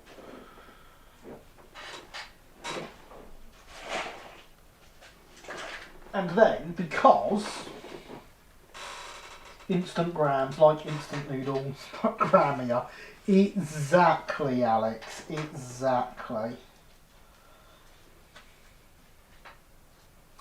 Because I do this planning ahead thing. And because we've just redone the workbench and it's all nice and clean looking now, here we have a little bit of plastic for pouring the super glue on, rather than pouring it directly on the workbench. Because you see, this section here where we used to pour the super glue took 2 days to get flat again before I could paint it. And there's still some bumps in there.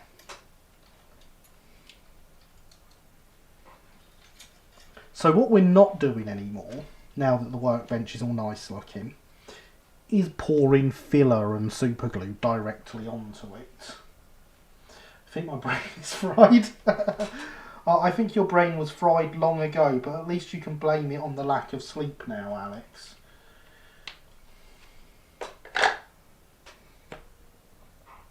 Then we'll get in the anvil with the pin holder.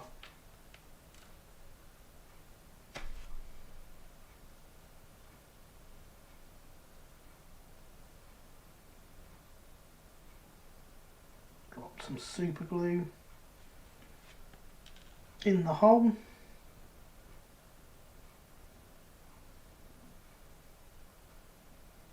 And follow it with a bearing.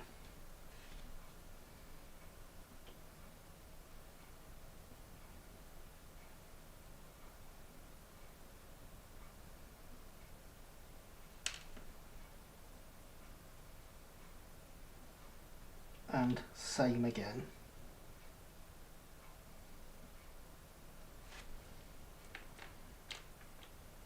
Those are stuck now.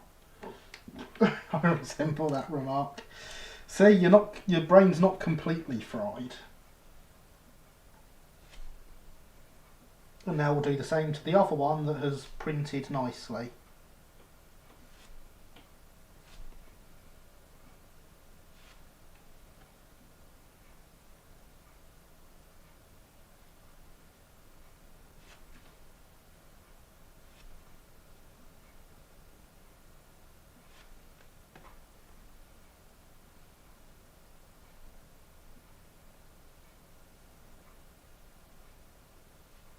And there we are, 2 stuck bearings.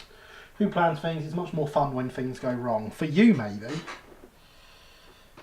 You might enjoy it when I mess everything up, but I can do that with planning anyway.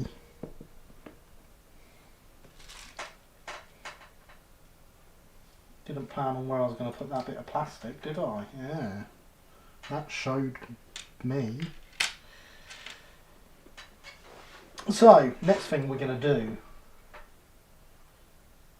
is some gluage of these. So we're going to get this, we get the sole bar attached each side.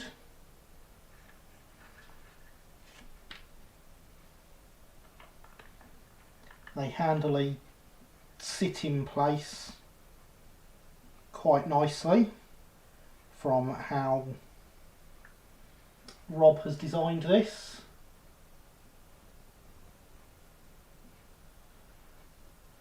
God, this thing has no arms. No, I'm just disembodied hands. I don't have arms. Is gluage some kind of just distant cousin? Yes, yes, he is.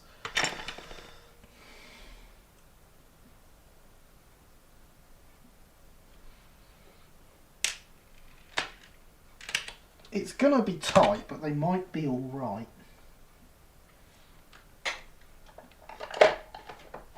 And because I plan, we're gonna bring this back now.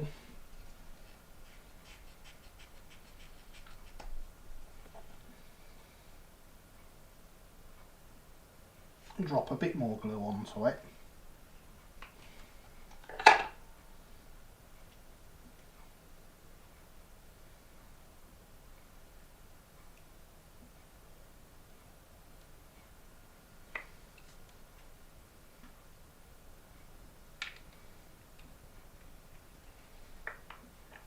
And this is where I start dropping it now that it's got glue on it.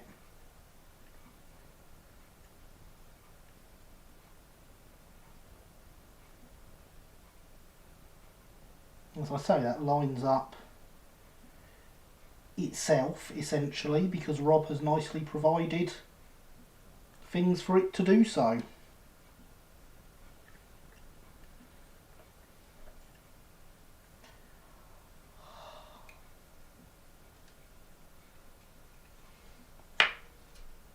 That's an impressive one.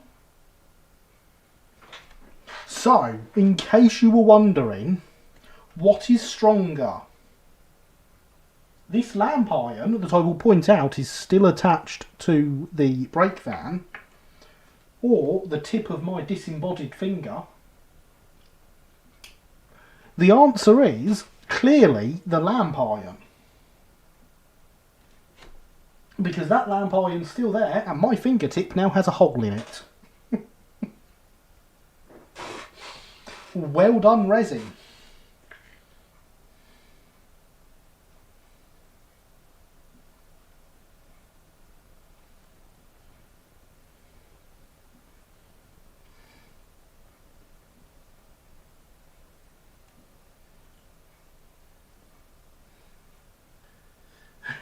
Oops.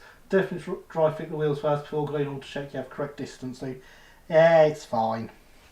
It'll be fine. My super glue will come apart before the resin does, I assure you. Although I was meant to fit them as I was fitting this second part. That's what I normally do. That's a trick I learnt from Linny's wooden kits. Is to fit the wheels when you're gluing the sole bars in place. Then you don't have to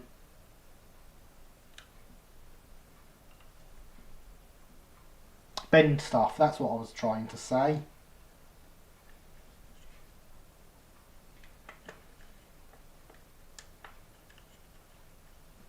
Now trying to get them to stay nicely is the issue.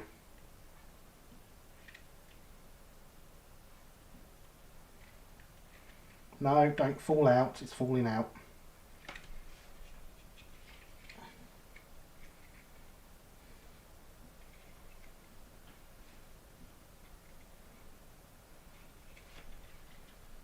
Be back on camera in a second when I stop knocking the wheels out. As I rock it.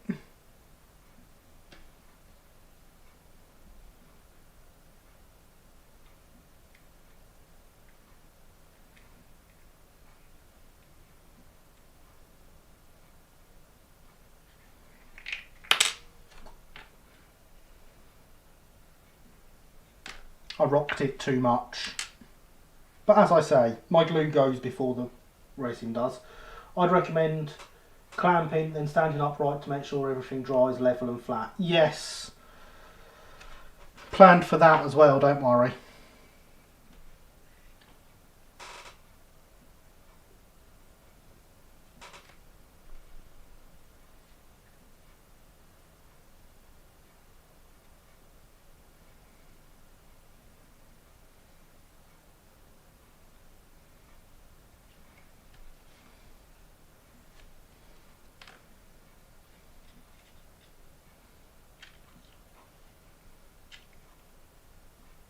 Planet broke before the guard did. Yes.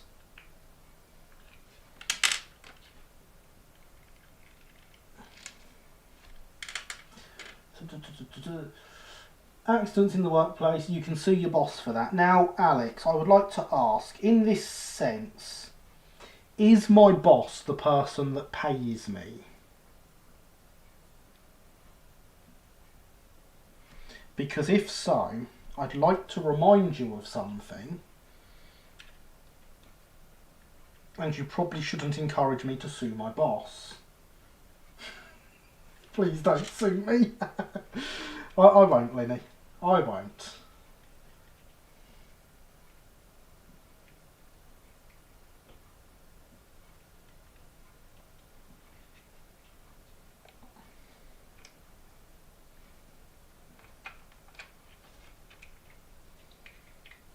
See, it does all fit, but I've just knocked it out again.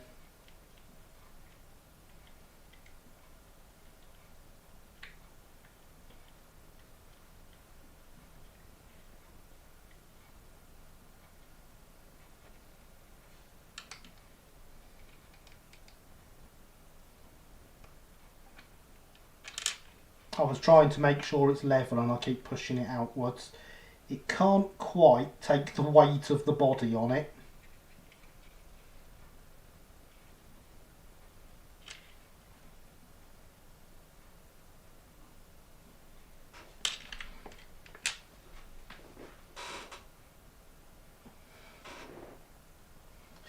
You can't see Linny. Linny is pride of excellent early coach kits. Yet, see, the thing is, Alex, I was more thinking my boss would be someone that pays me on a regular basis. Linny only pays me by one-off donations.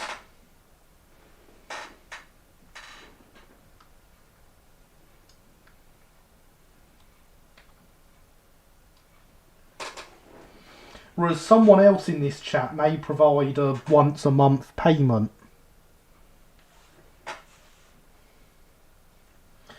Well, we, through taxes, pay the Prime Minister's wages. Does that mean he should do what we wish?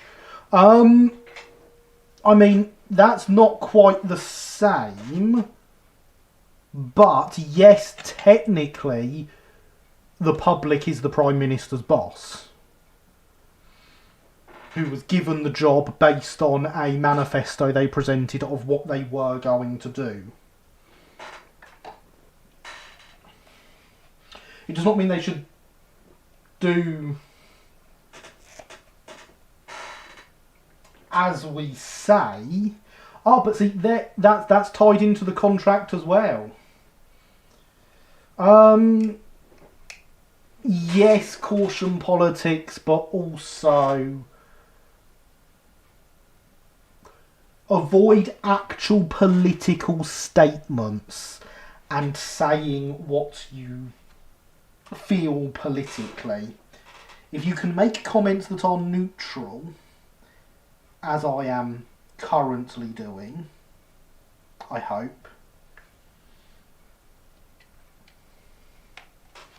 I mean, I'm sure there's a good number of people here who know what way I do fall politically, but I'm trying not to give anything away. But yes, technically a Prime Minister is in... The public are the Prime Minister's boss. They are employed on a fixed term contract based on a manifesto they provided before an interview where we all voted on who would win and who would get the job.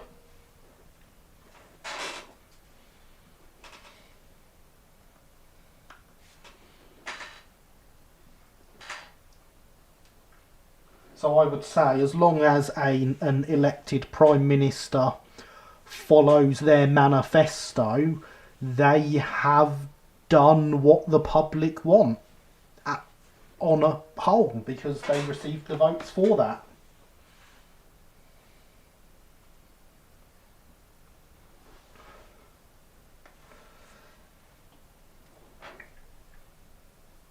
Right, it's not going to fall apart this time, he says confidently. You can hear the confidence in his voice as he speaks. Not going to get into anything seriously, although based on the conversation I'll happily joke. I say politics causes needless arguments. See, wheels are in.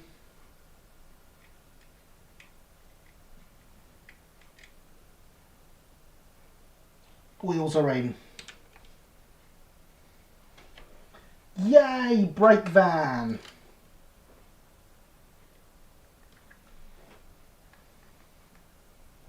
Put the roof on. Yay, actual brake van.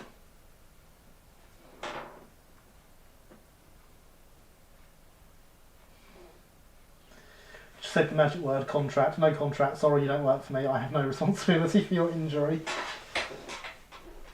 Darn.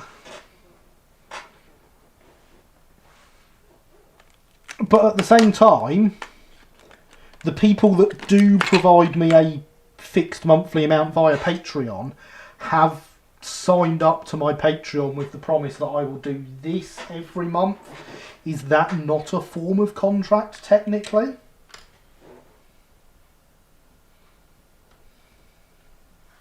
Oh my gosh, I'm impressed. I couldn't get the wheels to work with berries. Well, there we go. And she rolls. She rolls quite nicely, actually.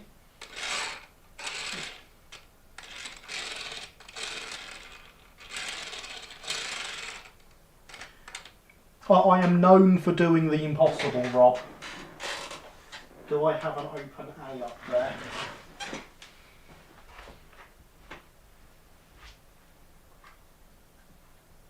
Oh, it's got a wagon sheet on it. That's a shame. So you're going to have to take my word on this, Rob. But under here is a Brighton round-ended open A.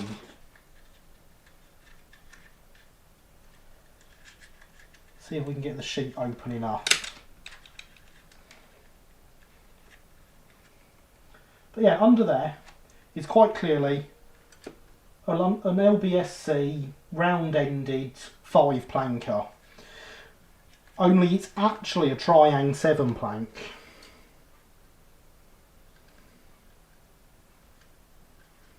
Oh, there we go, I've got the knot undone.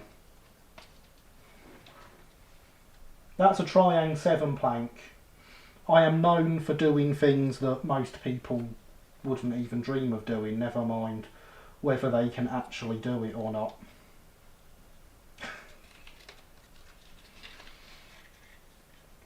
I always find a way.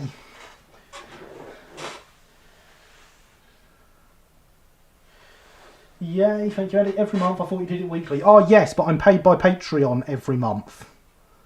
Patreon collects payment from people on the 1st of the month. I am then paid on the 5th or something.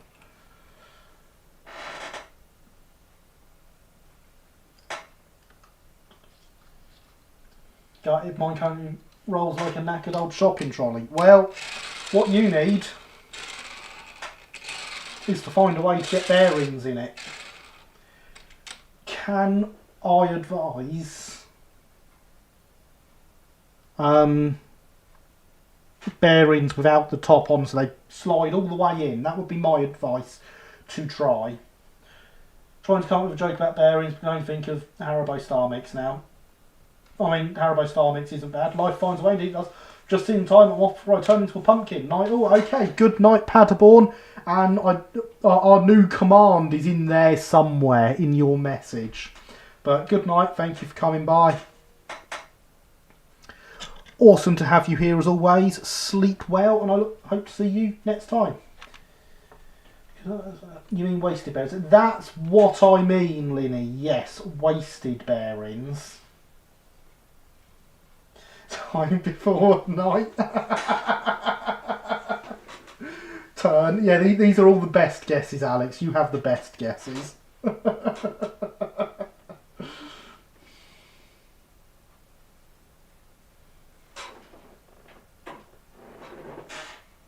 There we go.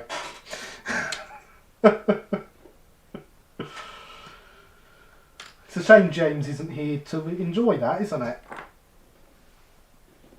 When designing for bearings, to get your soul bars the right distance apart, I can recommend checking your dimensions against this website. And here comes a link from Linny that will be very, very helpful. Do I win a prize? You can have a pumpkin next Halloween, but you have to come and collect it. That is your prize. I'm sure it'll be worth the 6-hour drive.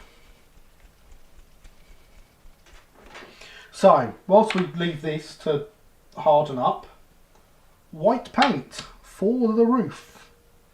I'm going to move this camera a bit because right now it's sitting just where it's going to be in my way.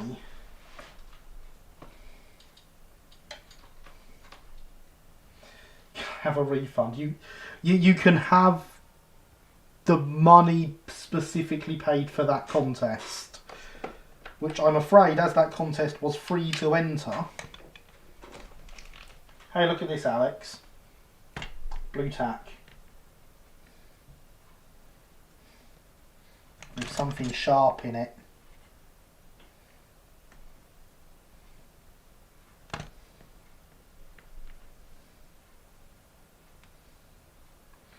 Doesn't have anything sharp in it anymore. Right, the I don't care about you brush can go here, and the slightly more decent brush can come here. Shame about the paint. Shame about the fact that I can't put any primer on it as well. We're ignoring the fact there's no primer. I just really want to get paint on it so we can get a decent look at it.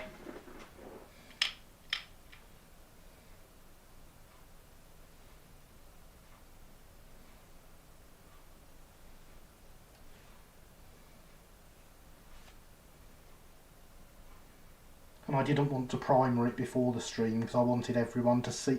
I wanted it to be seen as it comes. I did consider primering it beforehand, but I was like, no, let's show it how it comes.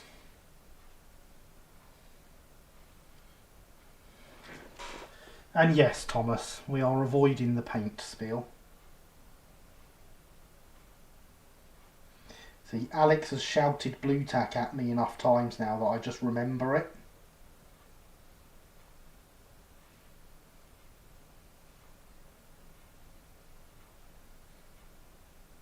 Of course, at the moment, this would be the one acceptable colour to spill on the paint on the workbench.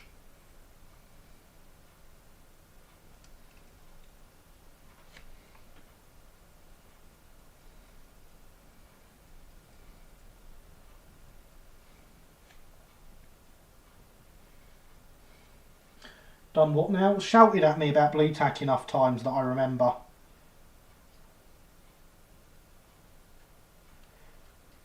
You have made me remember that blue tack, much like hydration, is important. Oh, good. Yeah, so you've done good. Now your life has meaning.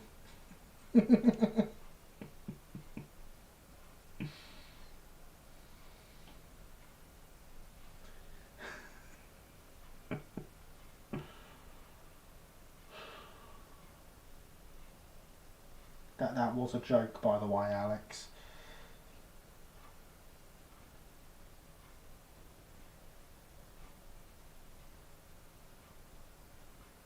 Not about your life having meaning, about that being what gives your life meaning.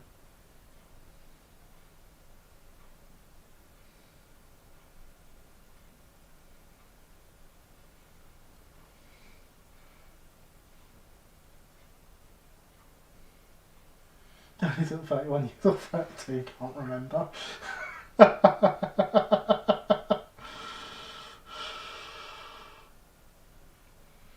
Took 31, Alex, because you were born in that year that you can't mention. No, don't drop it. Don't drop it. That would be silly.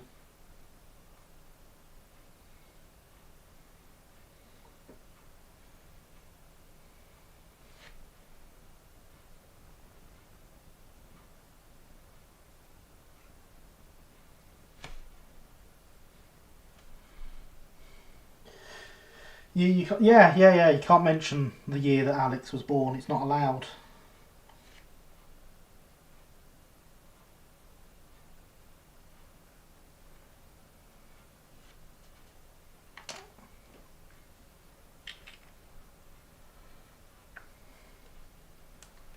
It got trademarked.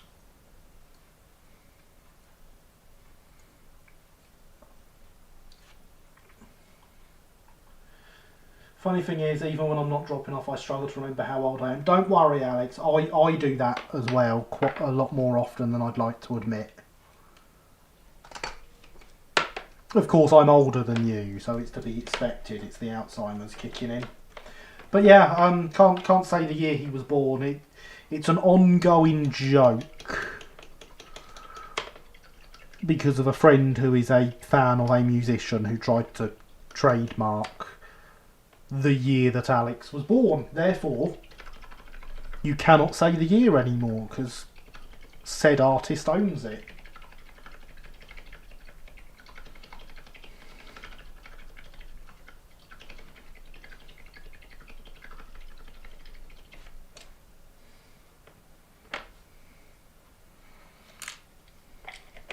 But yeah, Alex, the other day I had to work out how old I was.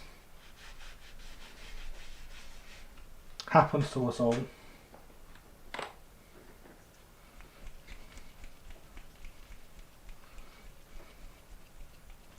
Now we are going with a slightly darker grey than this one, because since this one I have changed the grey I use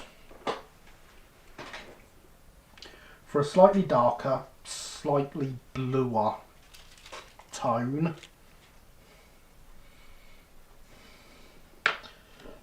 I'm pretty sure it's this one.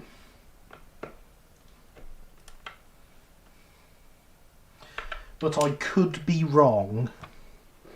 If I'm wrong, this one will become primer magically.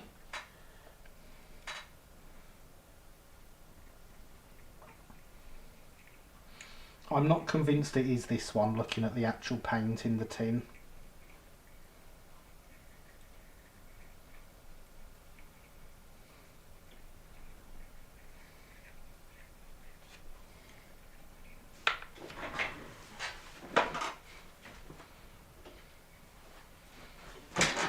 But we have gone from this being our lavender grey shade to this being our lavender grey shade, and it does look better, but that looks too dark to me.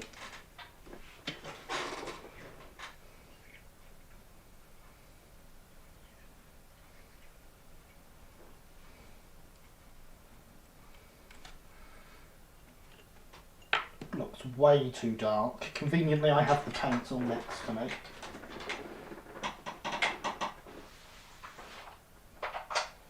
Because again, sometimes I plan things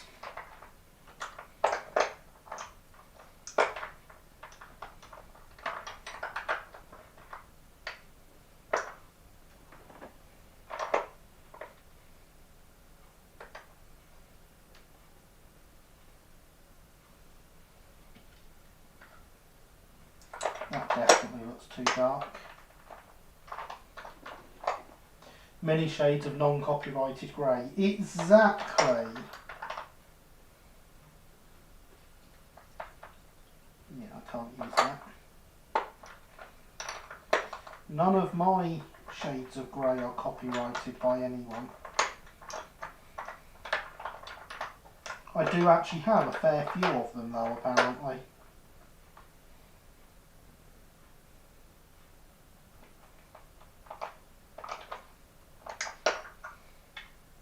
That's definitely not that one.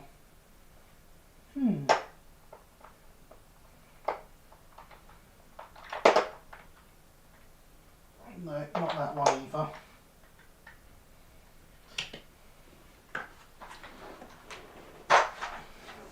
Don't you guys ever use Vallejo acrylics? None of that crazy lumpage you get in those old school enamel paints? I do not, and I never get any lumpage. In fact, most of my painting is done through an airbrush. It's only when I'm on camera that I don't. And there is the bot once again reminding us hydration is important.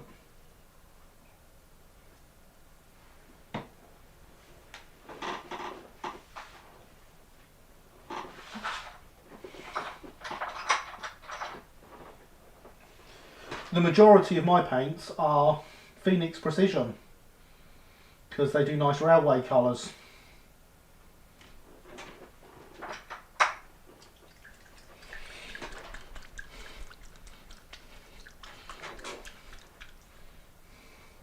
Plus I can use things like this that's got to be like 25 years old.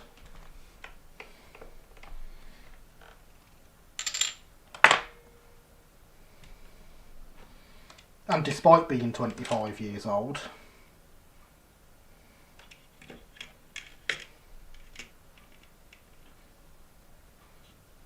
brush is on just fine.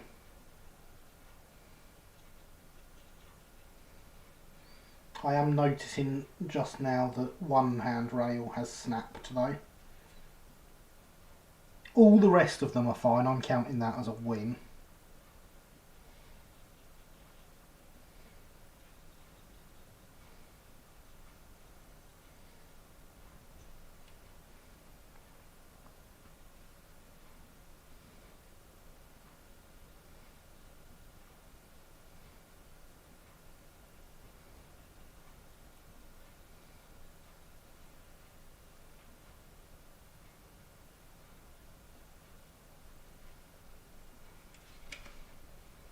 See, we get lovely coverage.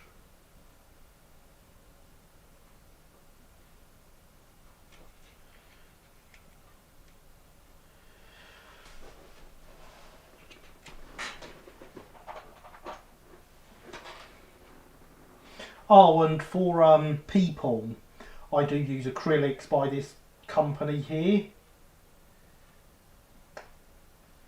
So, you know, when I'm painting figures.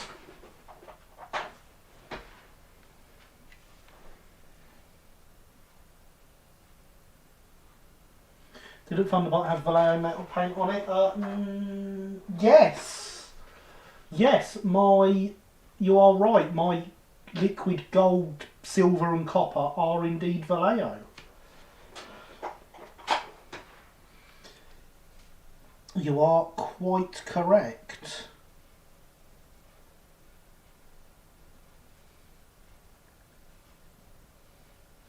Look at you remembering what I have better than I remember what I have. Have a gold star, Alex.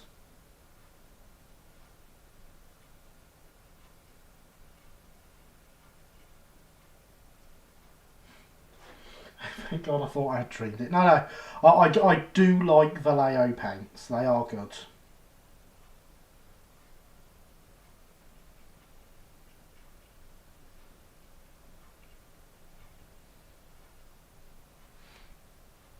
I just prefer enamel paints.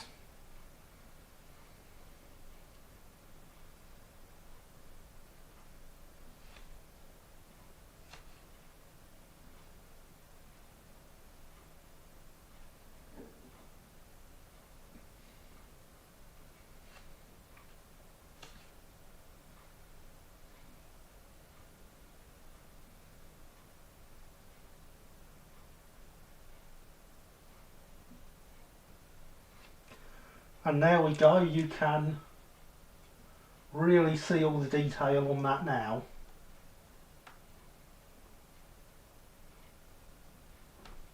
And yes, there is a bit of a gap there. I'm not sure what has warped, but I will have to fill it.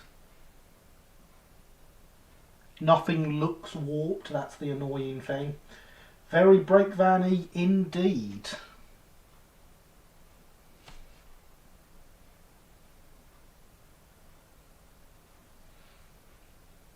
Very impressive detailing for a 3D print as well. I am really impressed with this.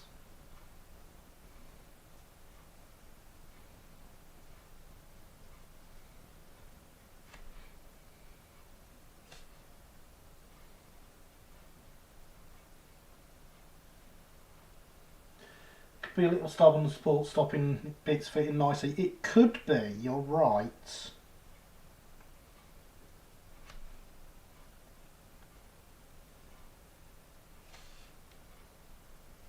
Either way, it's stuck now and the wheels are in place and it rolls nicely. As long as it has those features, I'm not ripping it apart to find out what's wrong.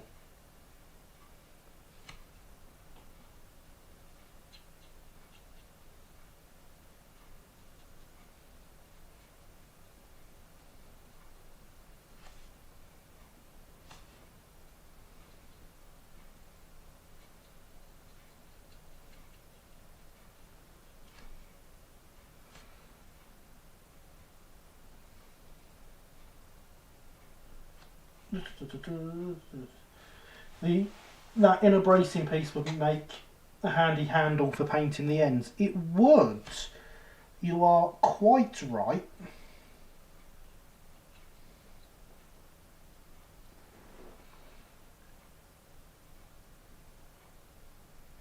The ends are going red.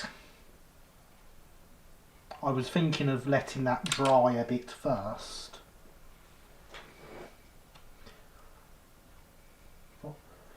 But it is 20 past 11 and I do want to see it like that before the end of the evening.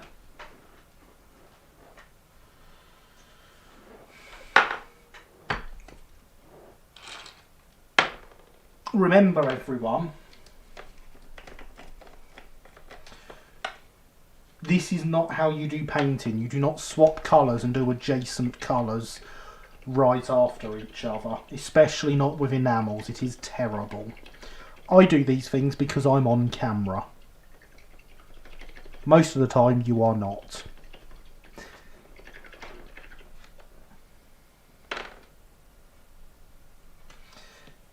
And in fact, if I wasn't live on camera, I'd turn the camera off now and let it dry.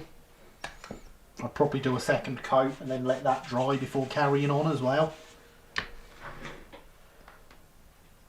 In fact, my 100 subscriber giveaway, no, my 250 subscriber giveaway, when I did the wagon that was won by Red Gem Alchemist.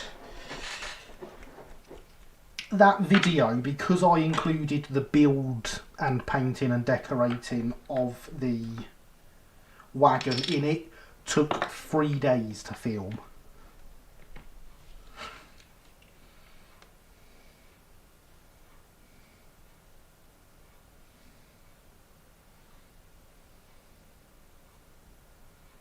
And most of that was just it sitting and drying.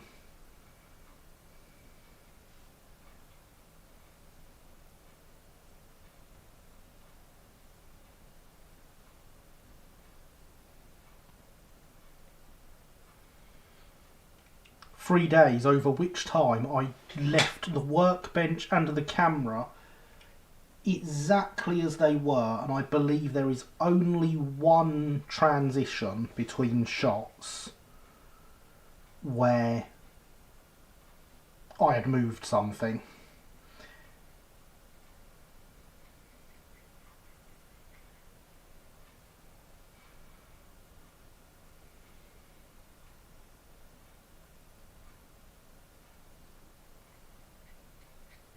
I believe the big time lapse in that was made up of something like 11 separate pieces.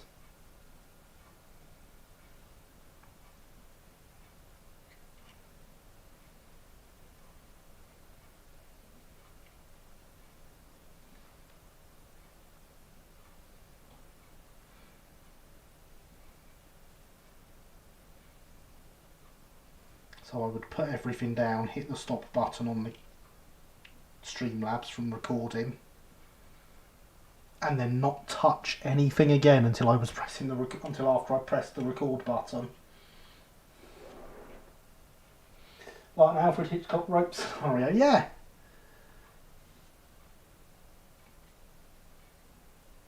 But yeah, so I wanted it, I like those videos coming across as seamless as possible. It's not the only time I have done that in a video.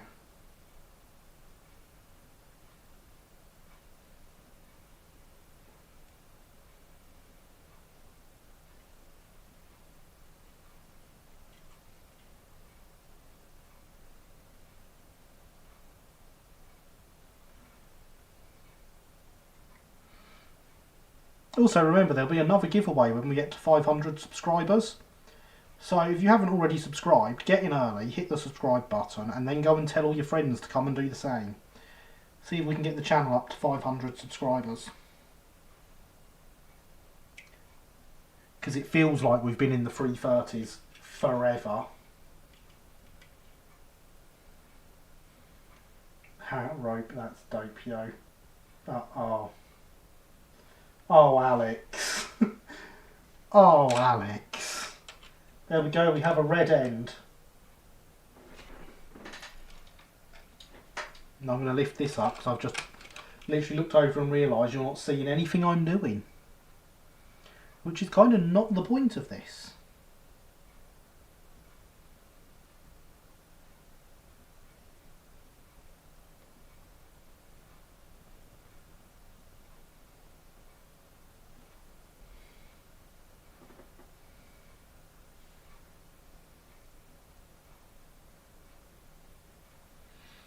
In fact, the 500 subscriber giveaway is already planned. Has been planned since before the 250 subscriber giveaway, and it's gonna be a good one. So you don't want to miss it.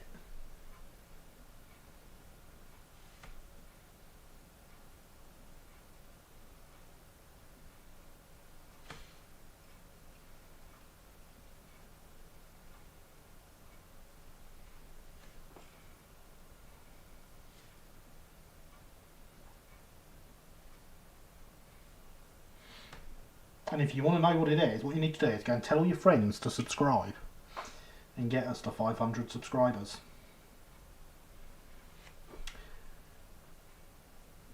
But anyway, I have not asked tonight, and I'm feeling very rude now because I do enjoy asking this question, hearing the responses. What's everyone been up to this evening? We're not much more than a half hour from the end of the stream, and I've not even asked you that yet. It's very disgraceful of me, isn't it?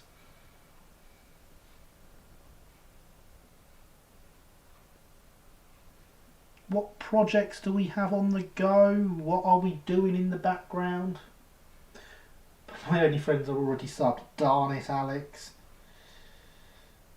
Go and make some more friends and then make them subscribe. And by friends, I mean people that you make subscribe. They don't have to actually be friends. Scale Electric's early, but right now I'm just settling down for sleepy time. Ah, fair enough, Thomas. Scale Electrics is always good fun. Says he who's not had his Scale Electrics set out for probably 10 years. No, it's got to be within the last 10 years. I'm sure the kids have played with it before. I used to have so much Scale Electrics. Came from the same model shop my railway stuff does.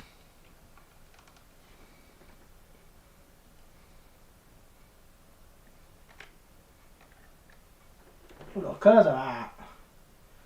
Isn't she suddenly extremely pretty?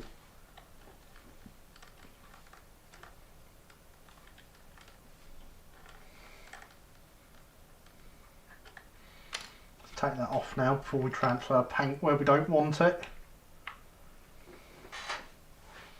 I'm not good at making friends though. They only have to be friends for long enough to get them subscribed.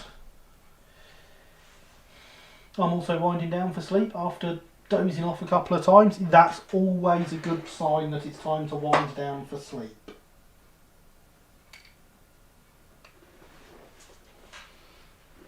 If you start dozing off, it is definitely time to wind down for sleep. Nice brake van, thank you, Andy. I've only just gotten back into it because of my dad recently about, and I was talking to my dad recently about an old set we used to have years ago. Got myself an old Beetle and pre-ordered a DeLorean. Oh, nice. Very nice indeed. I have upstairs a limited edition Le Mans 66 set of weathered GT40s, all three of them that took part that year. They came first, second and third. I can't remember how limited the set was, but it comes in a nice presentation box. I've also got all three of those as regular cars, not the limited edition ones. So the limited edition ones have never run. And there is a link to the Discord for anyone who's not a member. Do come and join. We're a nice friendly community. We have fun, we talk trains, and all that jazz. 88 miles an hour, woo, exactly, Alex. I kind of want to get a DeLorean for my Scale Electrics now. Darn you, Thomas.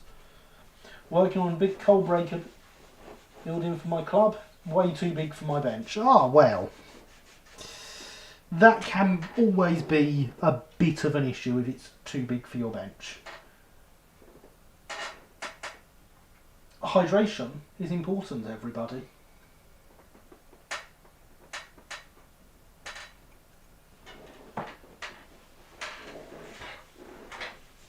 DeLoreans are cool. Yes, yes they are. Now, how do I get away with claiming it's a Christmas movie? Or a Christmas trilogy, in fact. Because you can't just watch one, can you? I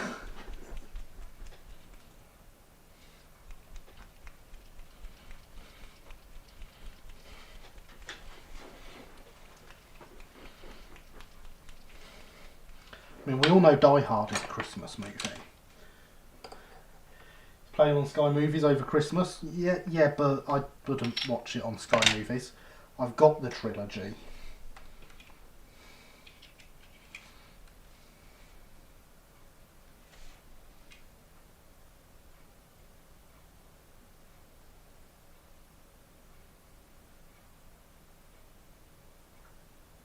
Now we definitely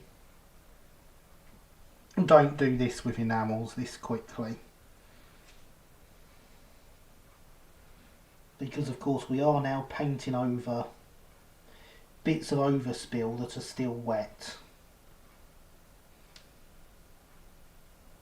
I do this because I want to get it done ready for us to plonk on the plinth at the end of the night. You don't. Yeah, you're going to call it a night, I'm afraid. Catch up in the morning. Okay, Linny, good night. Sleep well, etc, etc. Good to have you here as always. Best be off before you turn into a pumpkin. Doc Brown has white hair, Father Christmas has white hair. Go. That is a weird thing for this Christmas, actually. This Christmas is the first Christmas the kids have not believed. I mean, my daughter sort of didn't last year. But she wouldn't admit that she didn't.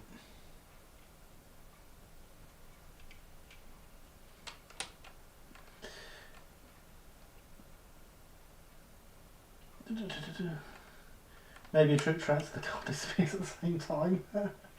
Like film Mercury doing wonders. Brilliant. Brilliant. Brilliant.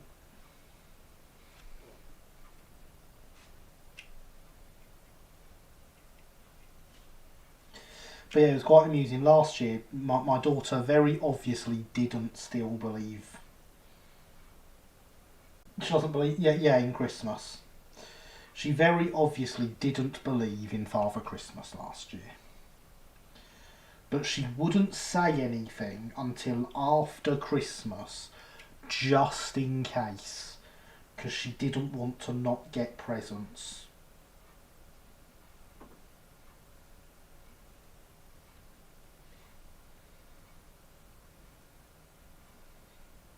I of course had to remind her that he is obviously real and that she's being silly by not believing, but there we go. Joe Beck's like, exactly. Good evening, James. How are you? We were talking about you earlier. I added a command just for you at the end of the evening.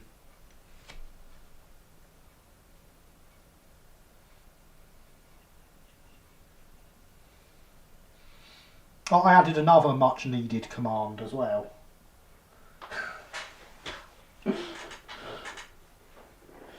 And his breakdown is decreasingly green. It is indeed decreasingly green. A command. Yes, you have another command, and I hope you are happy with it.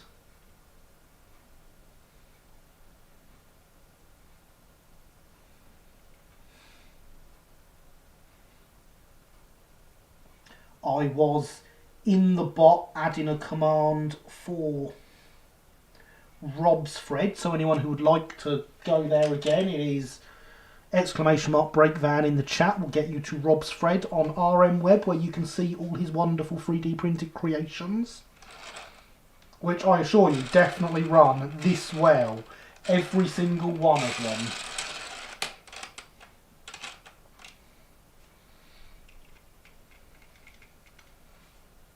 They are clearly very excellent.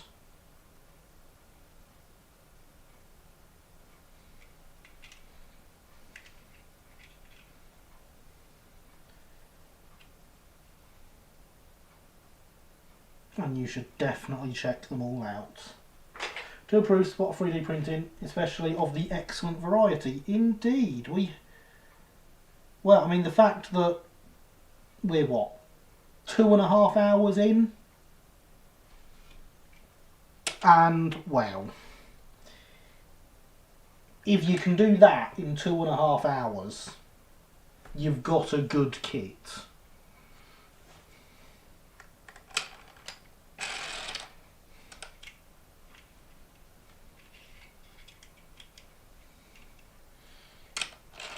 And it rolls that well, you know. LBSCR, James. It's a Stroudley. As per the first ever project, which of course is one of the rebuilt ones with the lantern removed. But that is what it is.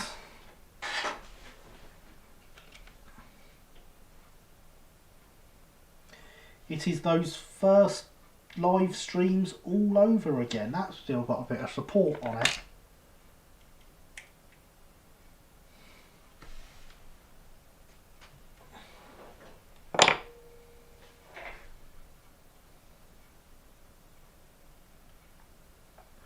I like the lantern, as do I. But then how do they see? I assume they stick the window down and stick their head out.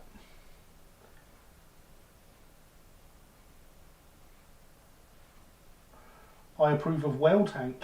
I approve of well kits. Yes, well indeed. Including well tank kits. Well tank kits are good. It was once a green lantern. Yeah, yes. Yes, oh dear. Now it's a white lantern. I don't know what the other colours are. I assume white isn't one of them.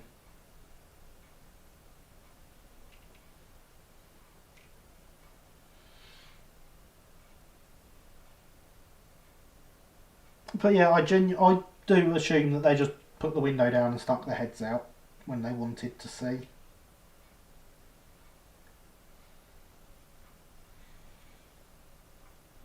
The Brighton was sometimes a bit cavalier like that. That's got a bit of support on it as well.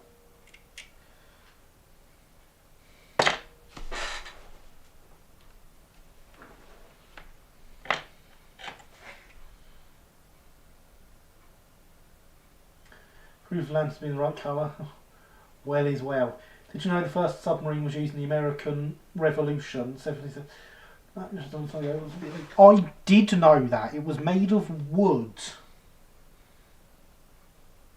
and was not a success. Or not a particularly strong success. I don't know if it actually did anything useful. But yes, I did know that the first one was used then. Yes, turtle, I believe. Yes, the turtle. Indeed, see? Some of us know. I always thought it very interesting.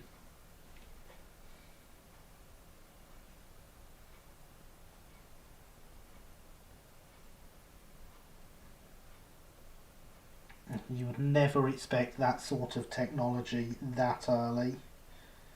But here we are.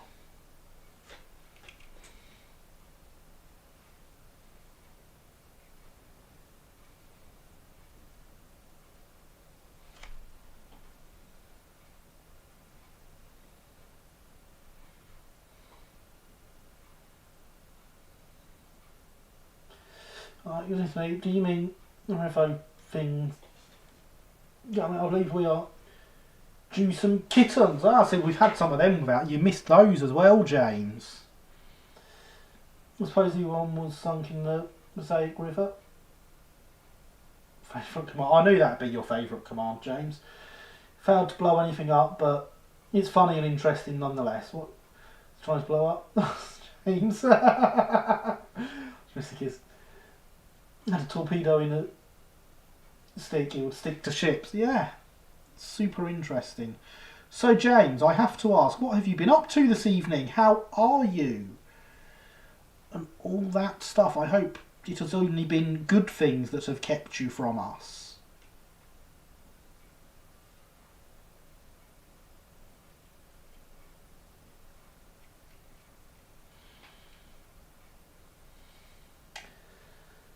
Must find all the kittens. His Britannic Majesty's Italic Royal Navy, the cheek. That's a long way of putting it. Well, thank you. It's indeed been good things. I've been in a support bowl with my parents. I've been checked the rules carefully yesterday. I'm allowed to stay with them for Christmas. That is excellent, James. That is very excellent indeed. That is exactly the sort of news that I approve of. You would have drilled a hole into the hull and stuck a piece of dynamite into the hull. The ship through an iron hole or something, so you never managed to drill much of anything. We were spending Christmas painting Henry's new boiler. I mean, there's worse ways of spending Christmas than doing some modelling. Approve of your approval of my support bubble. I am glad you approve of my approval of your support bubble. I approve of your approval of my approval. It's getting silly now. I think we should stop.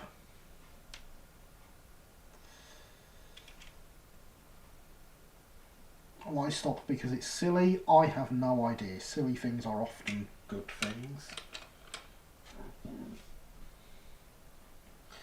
A railway modelling Christmas is a happy Christmas. Indeed it is, James. Indeed it is. Ship's hulls at the time had copper bottoms. Interesting. I did not know that.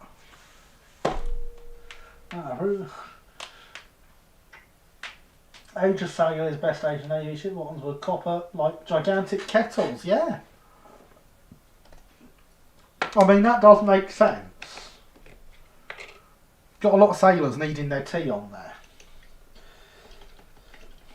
One day things like being able to see the family on each. Yeah, that is a shame. And as I posted both on Twitter and in Discord yesterday, if anyone is feeling particularly affected by the announcements yesterday, my inbox is always open. Discord, Twitter, Instagram, Facebook. It is all there if anyone needs a chat. And of course we have our wonderful club on a Sunday where we can all hang out and have fun. At least that's the theory. I hope you're all having fun. We're going to get the very, very little brush now. And look, there is a link to the Facebook page from the bot. We're going to use the very, very little brush to do more things that you do not do.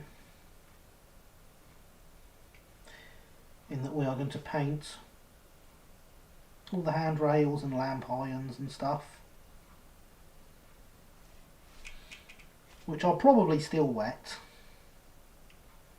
Not going to get a very good coat, but it will be enough for us to see just how good this is before the end of the live stream. The copper hull greatly helped protect the wood against saltwater rotting and other sea-based nastiness. That makes sense. Also doesn't help the asperger's part, the old brain being decidedly difficult due to routine mess up by COVID. Yeah, I can imagine that is not very nice. Just remember the immortal words of Judy Garland sung in 1943. Someday soon we shall be together if the fates allow. Until then we'll have to muddle through somehow. Indeed. I'm not singing. I definitely sympathise. Routines being disrupted is definitely not fun. HMS Eagle, fine warship. I always believe in your soul. You had to do it, didn't you, James? You just had to do it.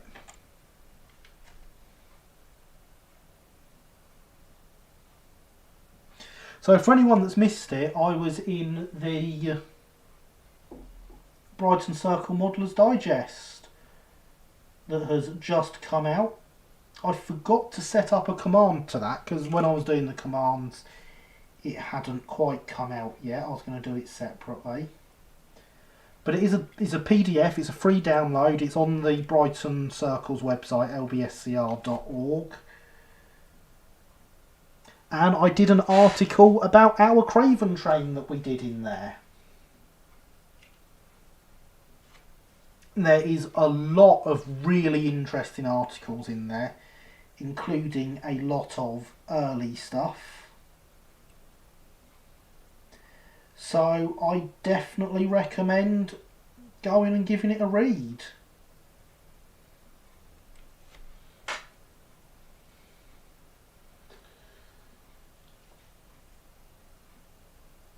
Somebody had to. Well, yeah, that's true, James, and I knew it would be you.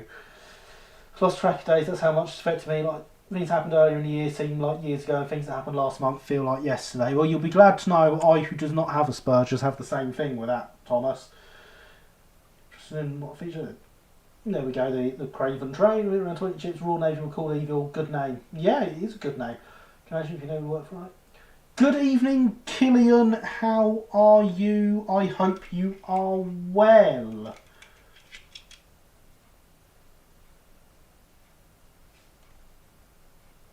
Do not worry about your lateness. You join us as we rush painting some details on this brake van to have it looking decidedly brake van-y for the end of the live stream. Of course, this was a unstarted kit at 9 o'clock. Splendid Pro-Train, yes, I remember that. I can imagine the Brighton Circular type taking some interest in this indeed. And there is, in fact, a photo of it. I ended the article I wrote with a photo of it on Hailsham, its home layout, and just obviously the photo's not the best photo ever because of course the layout currently does not have the best of buildings and platforms. But seeing that photo set up with that train sat in how it is in that picture just made me realise how good that layout is going to be and the potential there, and I cannot wait to get back on with it.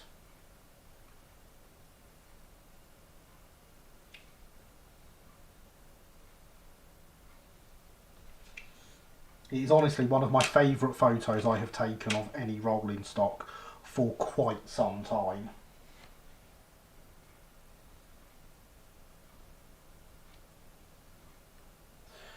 Congratulations, article.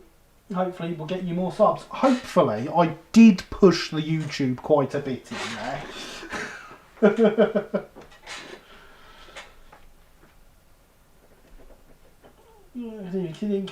Brake vans looking. Brake van is best way for brake vans to look. Indeed, isn't it, Just James? So I believe we discussed last week. We did, as I finished off a different brake van, but this one is just for a night's work. It's stunning, isn't it?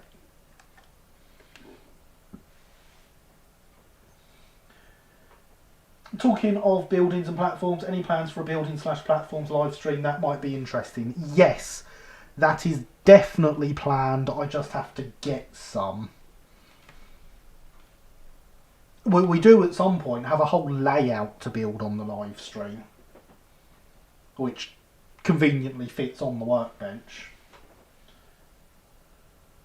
Not currently employed, has the right frame line since uni, depression by one of the major players, plus anxiety and other things on top. That does not make for happiness, Thomas. Hopefully you get through those things. Woo, happy photos. Indeed, Alex. Depression isn't quite so bad now, but it's still there, lurking around. That is not good to hear. I mean, it's good to hear it's not as bad. It's not good to hear it's still lurking around. See why that would be particularly challenging. Indeed, depression needs to be kicked in the nuts over. It does, doesn't it, Alex? You're quite right. 200 things to look up for you soon. In the meantime, model railways are a thing. Indeed. Okay, that's small, but I'm glad your depression is better than it was. Exactly. Yes. Isn't it just a fabulous little thing?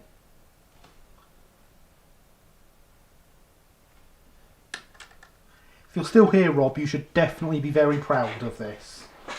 You have done a fantastic job on the design work. So that trajectory continues. Yes, James. It's a good. It's an incredible level of detail. When you consider that this is just the print, I have done nothing to this.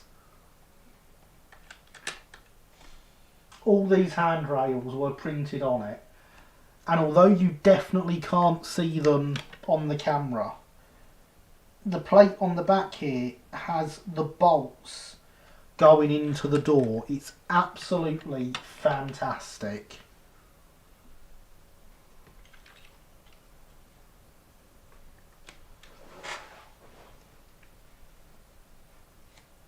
It is certainly something to be proud of. I don't want to put that on just yet. I won't mind assassinating self-confidence. Lantern looks wonderful. I love 2 different curves to the roof. Yes, the lantern is fantastic, and it is why I originally got in touch with Rob about this, is because Rob had originally done the lantern how it was always believed to have been, but there was some new info came out earlier in the year with some photos which I sent to show that it was actually this shape. So as far as I am aware, this kit is the first to have the correct shape lantern on it.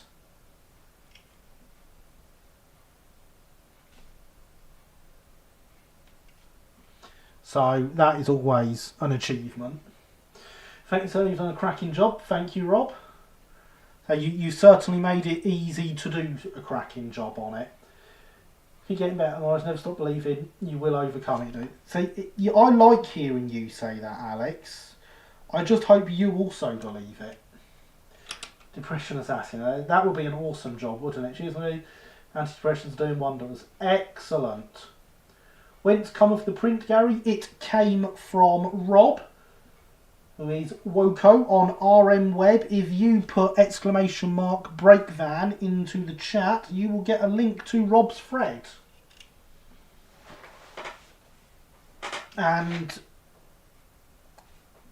there is a lot of very nice stuff on there. I have to send you a cattle wagon next, dude. I would love a cattle wagon, Rob. That would be absolutely fantastic. I need lots and lots of cattle wagons, definitely. So, yes, that would be fantastic.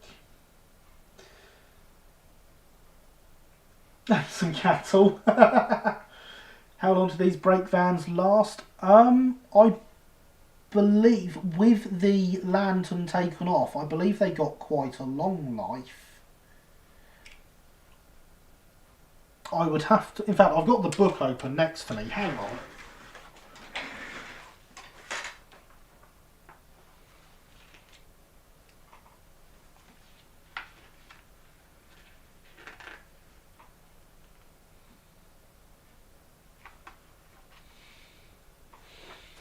So I've got one here that survived until August 24. Several of them went to the Isle of Wight. They would have been the longest lived ones, obviously.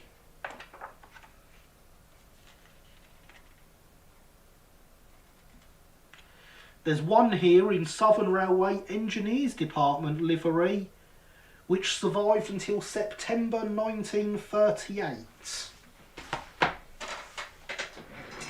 So, they lasted, at least one lasted nearly into the 40s in the Engineers Department.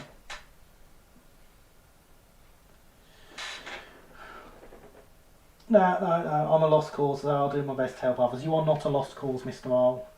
Also, I think I've cut my cheek. That's not good. Do not cut your cheek. That's how very fun. Indeed. To be honest, when I manage tuning, these streams also help with all. It's good to have a change of pace. I am glad to hear that. I am very glad to hear that indeed. If I am helping people through stuff like that, it makes me very happy. Some Woofer stream helping. Indeed. Also, you're a bunch of lovely people. Thank you, Thomas. Thank you very much. I concur with Alex. I approve of lovely people. Indeed. So do I, James. SRED. Marvellous. Indeed. Give us a second and I will show the photo off, but I want to get the paintbrush cleaned first. So an engineer's delivery could fit on a 35 Southern layout. Yes, but without the lantern. The lantern had gone. Oops, there goes the label off the bottom.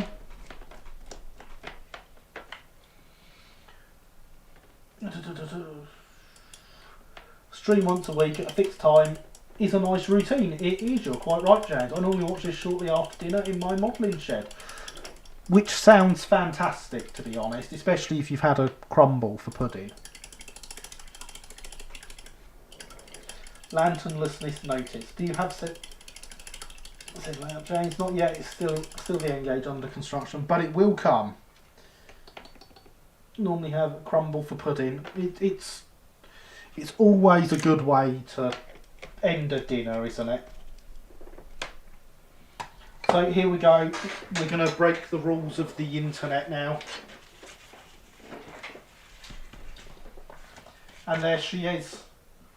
Picture taken 19. No, it doesn't say when the picture was taken. But there she is. She was scrapped in 1938, so she lasted, and there she is in her Engineers Department livery.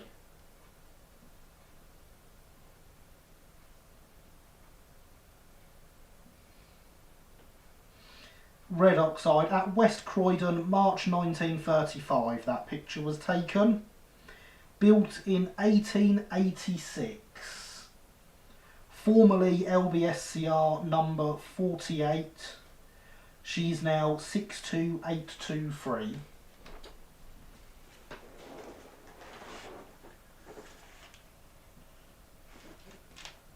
She was assigned to ballast trains.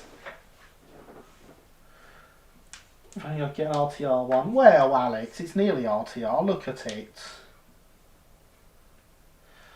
So, ballast. That's funny. What sort of brake vans would have been on locomotive culture as 1886? Gosh, long time to not. Indeed, she was a long-lived one. No, no 3D. Yes, I know. I know, Alex. 3D good. 3D very good. But yeah, she was in red oxide, assigned to ballast trains. And she had been working ballast trains since before the grouping. There were 4 of them assigned to the engineers department. 2 of them were condemned in 27. The last one lasted till 38. It does not say what happened to the other one.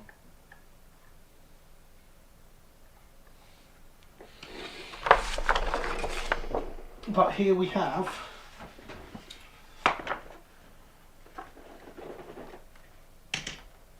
after just 3 hours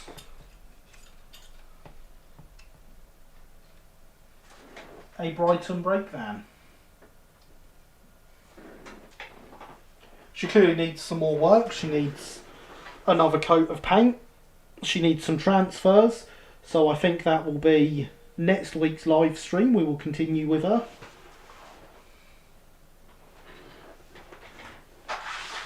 Let's scroll up the chat because you've all got away from me. What's wrong with 3D? Silly Alex, RTR is dead.